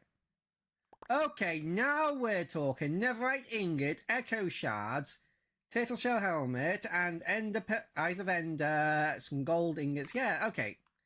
That last one really said. If that last one didn't give very good look at it, I was like, oh, this might end up having the same problem as the exact same problems. That dropped more Afro Shield. And yeah, that's Afro Shield. And then you drop the nuggets. I don't know what is this used for. Hold on.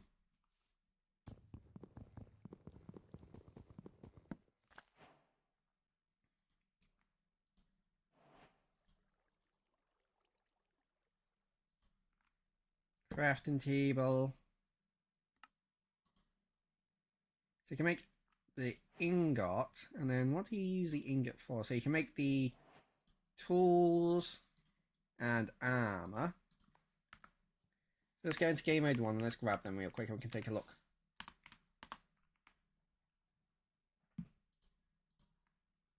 So it's ether.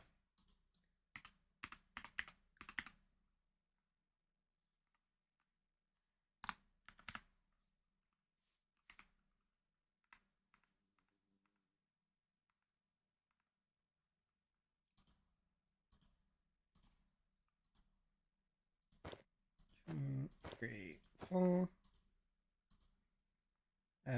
Sword, pickaxe, axe, shovel, and hoe.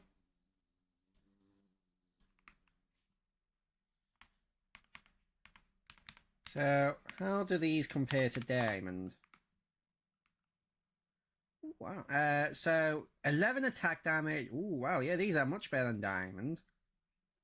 9 armor, 8 armor, 8. So that's 17. So that's 21. So that's 25 armor. And diamond gives 20. So that's 5 more armor than diamond. You do a bunch more damage. How does this do? You do give it that? No? Okay, yeah, Instamine's dead. The blocks up here could don't exactly work properly. So let's go down.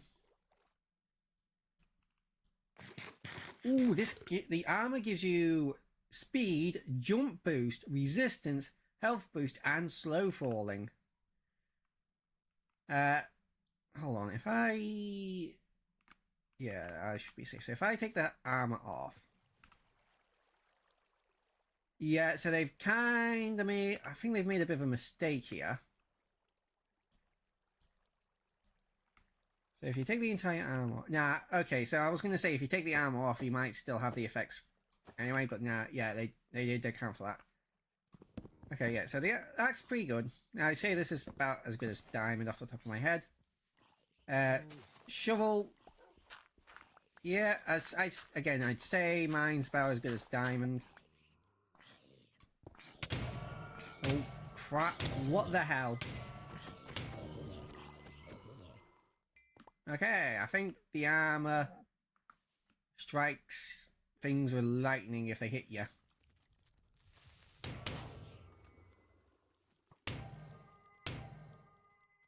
It's making a noise. Maybe it's just a chance to strike them with lightning. And I can't see anything. Yeah. And this is always like the problem... Hold on. This is always like the problem with add-ons like this. Where they spawn floating islands, is that they just create massive shadows. And this isn't the fault of the add-on. This is Minecraft. Minecraft really should like do something to sort this out. Because it's kind of annoying because it just turns what the land underneath them into a 24-hour mob spawner.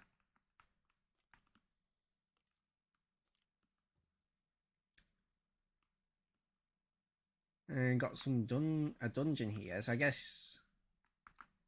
Is there an entrance down at the bottom? Doesn't look like it. Oh wait, yeah, here we go.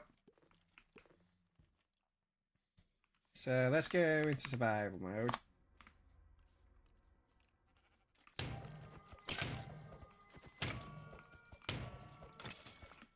Oh, well, come on. That's annoying.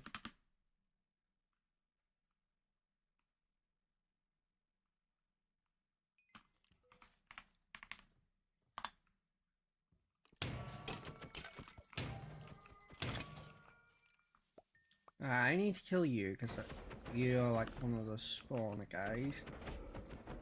Which means you need to die.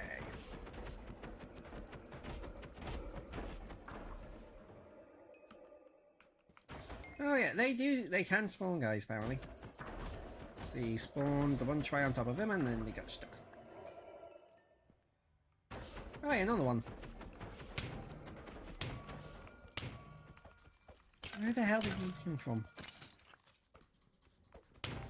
Oh, god damn it. Right, hold on, I need to kill him first. He's just gonna end up spawning more.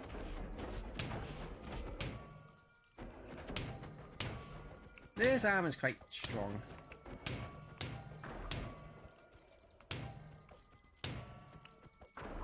Right, he's dead.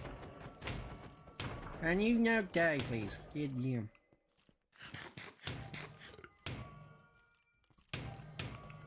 Really wishing I added the Java saturation add-on onto here just so I could heal quicker.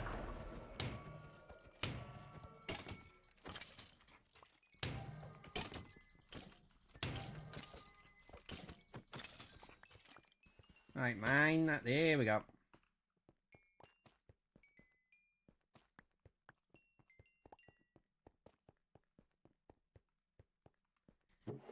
Oh, these barrels do have some stuff in them, just like emeralds and wheat. I mean, it's a little bit disappointing, even if it is the first floor, because it wasn't particularly easy. I mean, wasn't the hardest either, so I don't know. I did get hit around a lot, even with this really good armor.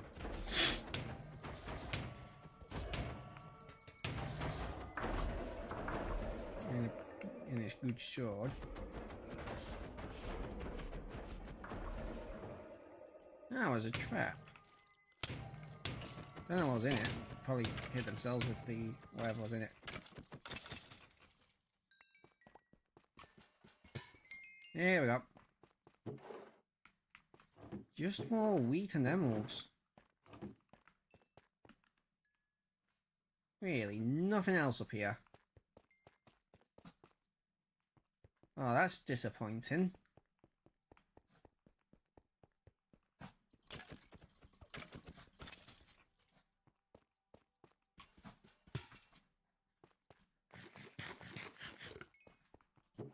Okay, I'm not so much disappointed on this one because it's literally just a one spawner.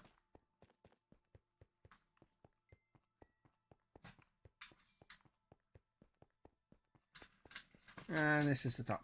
Okay. You get some good stuff from this. Yeah, got some... Ooh, what are those?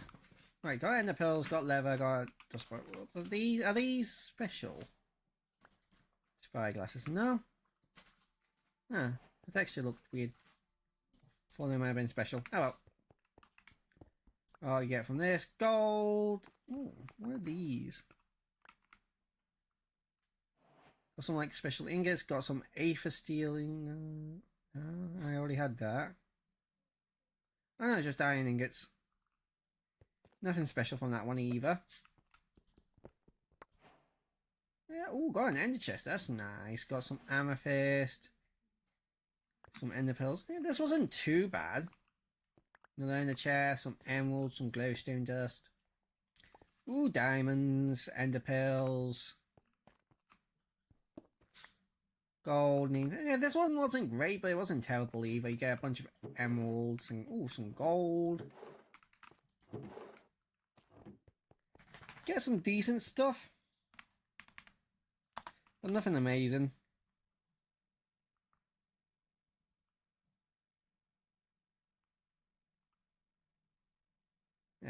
Oh, boat. I already did one of these. I haven't done a boat yet.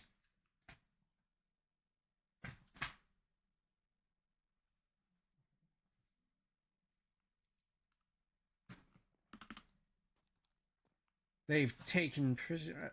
Yeah. Oh, wait, no. Are these just villagers? Friendly villagers? Friendly villagers! Yay!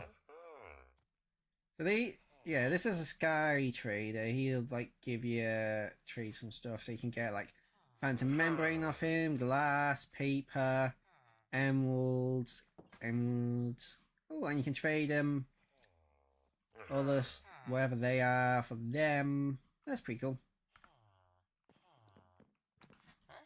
Oh, this guy's a quest giver, so you can get so you can get sky coins off him, and you can trade those sky coins in with this guy to get like rockets, suspicious stew, gas tiers, books, saddles, and whatever that is.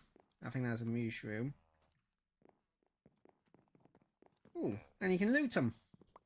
I have ender. Ooh, totem of undying. I'm taking that.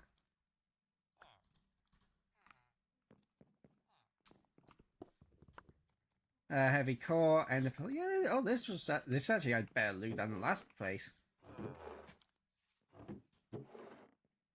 Did you hear it's just a sky trader? Wait, what are you? Sky King. If you give him a Sky Villager coin, he'll give you 3 8 for steel ingots. If you give him a for steel ingot, he'll give you 7 emeralds. Give him Sky coins, he'll give you a for steel sword and pickaxe. Well, and if you can get some other stuff from him as well.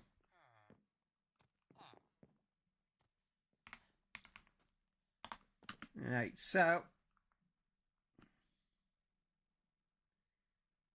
visited DM. What's this island about?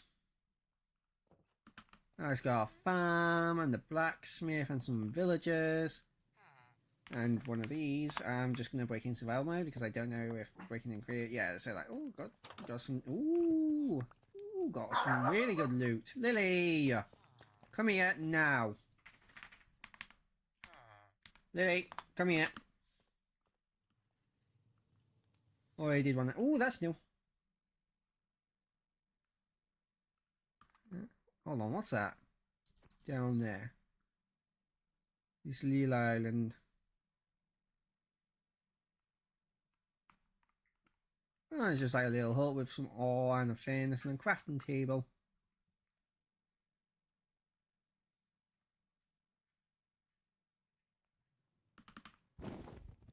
Oh. Oh, this is a, hold on. This is a dungeon. Spawn point. 0. How's my arm holding up that? Oh, it's holding up really well. Okay, so these aren't hostile. A for steel, armor, and sword. Yeah, so this is like a trading place. What's that dragon about then up there? What are you looking at? Hello. Are you some? I did see this in the book, I'm pretty sure.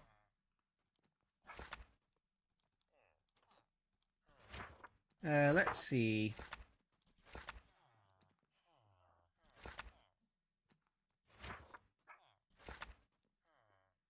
Skyborne birds mastered the skies. Tame them with fish, saddle up, and take to the sky. Okay, so feed them fish.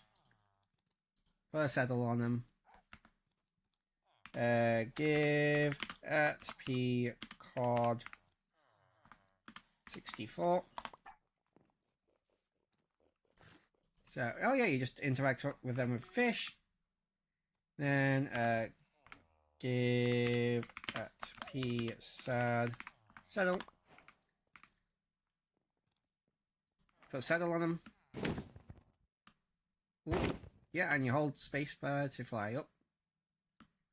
Oh yeah, so you need to keep holding it, otherwise you're gonna fly down. Otherwise you're gonna fall down.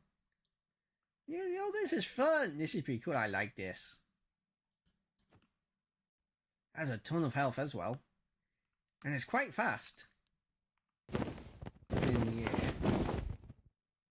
This is just another one of those like villager trader ones. That's cool.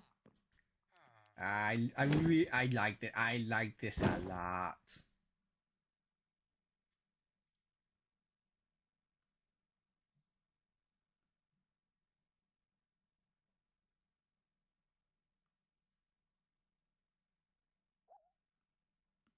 Whoop.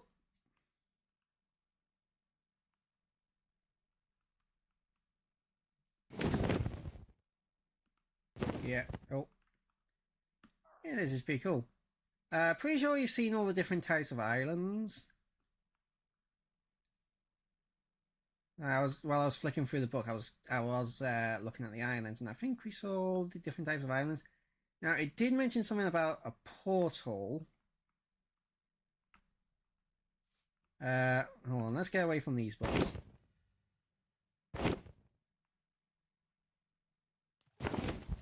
Oh, it doesn't like being in water. Come on then, Lily. Come on. I don't know why you're whinging. Nothing's stopping you from coming up. Bit. Yeah. Portals. Portals connect to the land and sky. Step through the glowing gate to reach the sky. I've not seen any of the portals. Yeah, have you seen the island?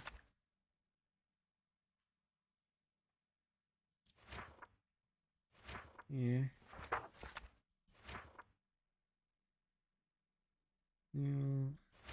I don't think I've seen absolutely everything, but I think I've shown off quite a bit of it. Almost everything. I don't know about this portal. It would help if I was in creative mode.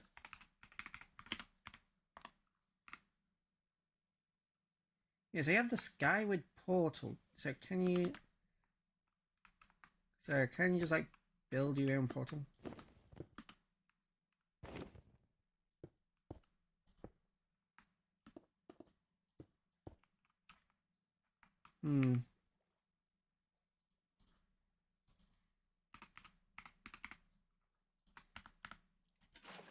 No. I don't know. I guess, like, maybe you could, like, find them spawning naturally around the world. And they would take, take you up to, like, a sky island. But I've not seen any of the islands with one of them. I don't know.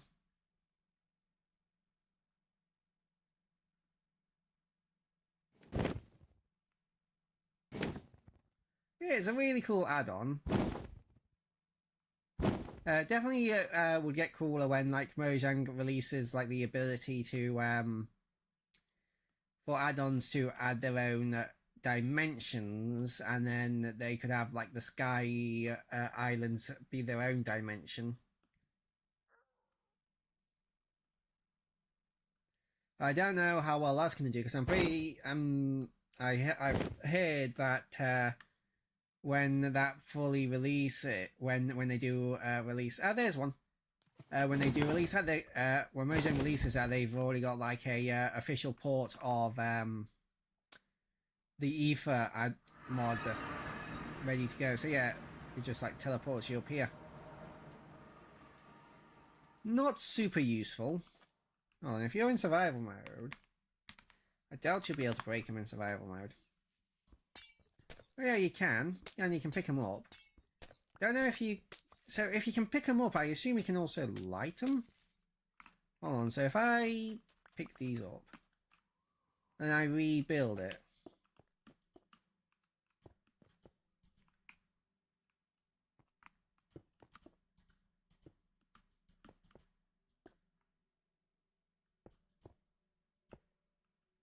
So, it's not automatically linking to one. To the one below. I don't know. The book doesn't tell me enough. And that's really my main problem. The book isn't super helpful.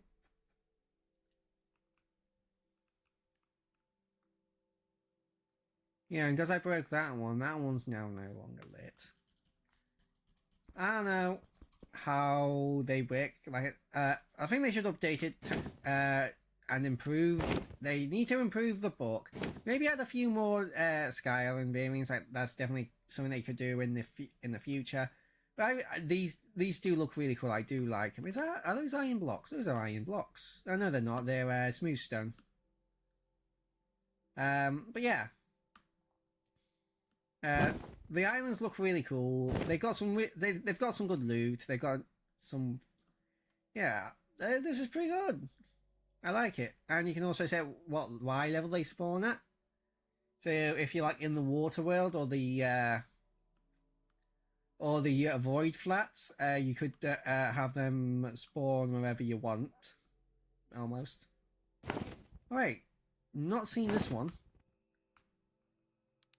Oh, this is cool. A Sky Village. Oh, Sky Pigos. Oh, that's cool. Yeah, I do really like this one.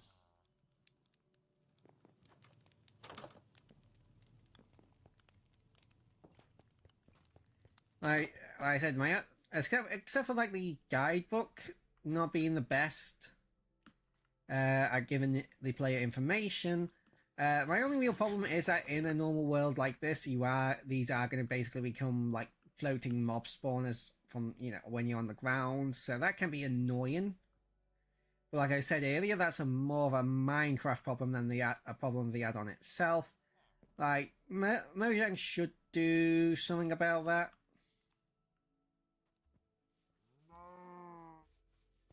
Like, even if it's just like, oh, if, you know, if you have like a, even if it's just like, if you have like an island like this, and like normally it would cast shadows on the ground, but if you have like light sources underneath, then it breaks up then it would break up the shadows. Because like, it works with that bit because that's just like a hole in it, but like, if say like then the add-on like added, I don't know, some light blocks at the bottom of the islands, so like the island, you know, the bottom of the island was lit up, so then instead of like casting a shadow on the ground, you know, the light would stop the shadow from there, would stop the shadows from casting on the ground, you know, make the light a bit more realistic.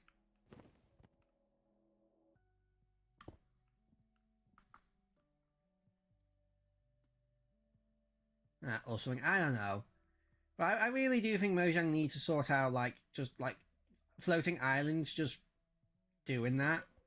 Because it's not just, like, an add-on problem, this is also, like, a problem in just, like, vanilla Minecraft. Like, if you're building a floating island, you need to do a bunch of, like, spawn-proofing below it, otherwise you're going to get a bunch of mobs, and, you know.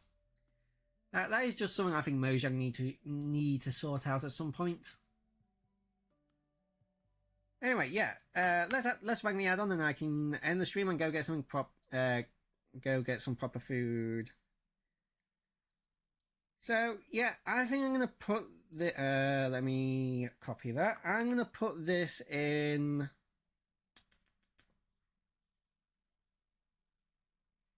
where is it? There.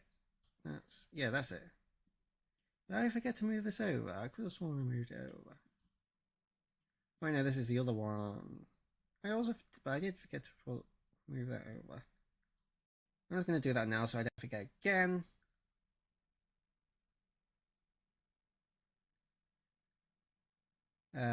What's this one? Here we go. I'm going to put this into highly recommended.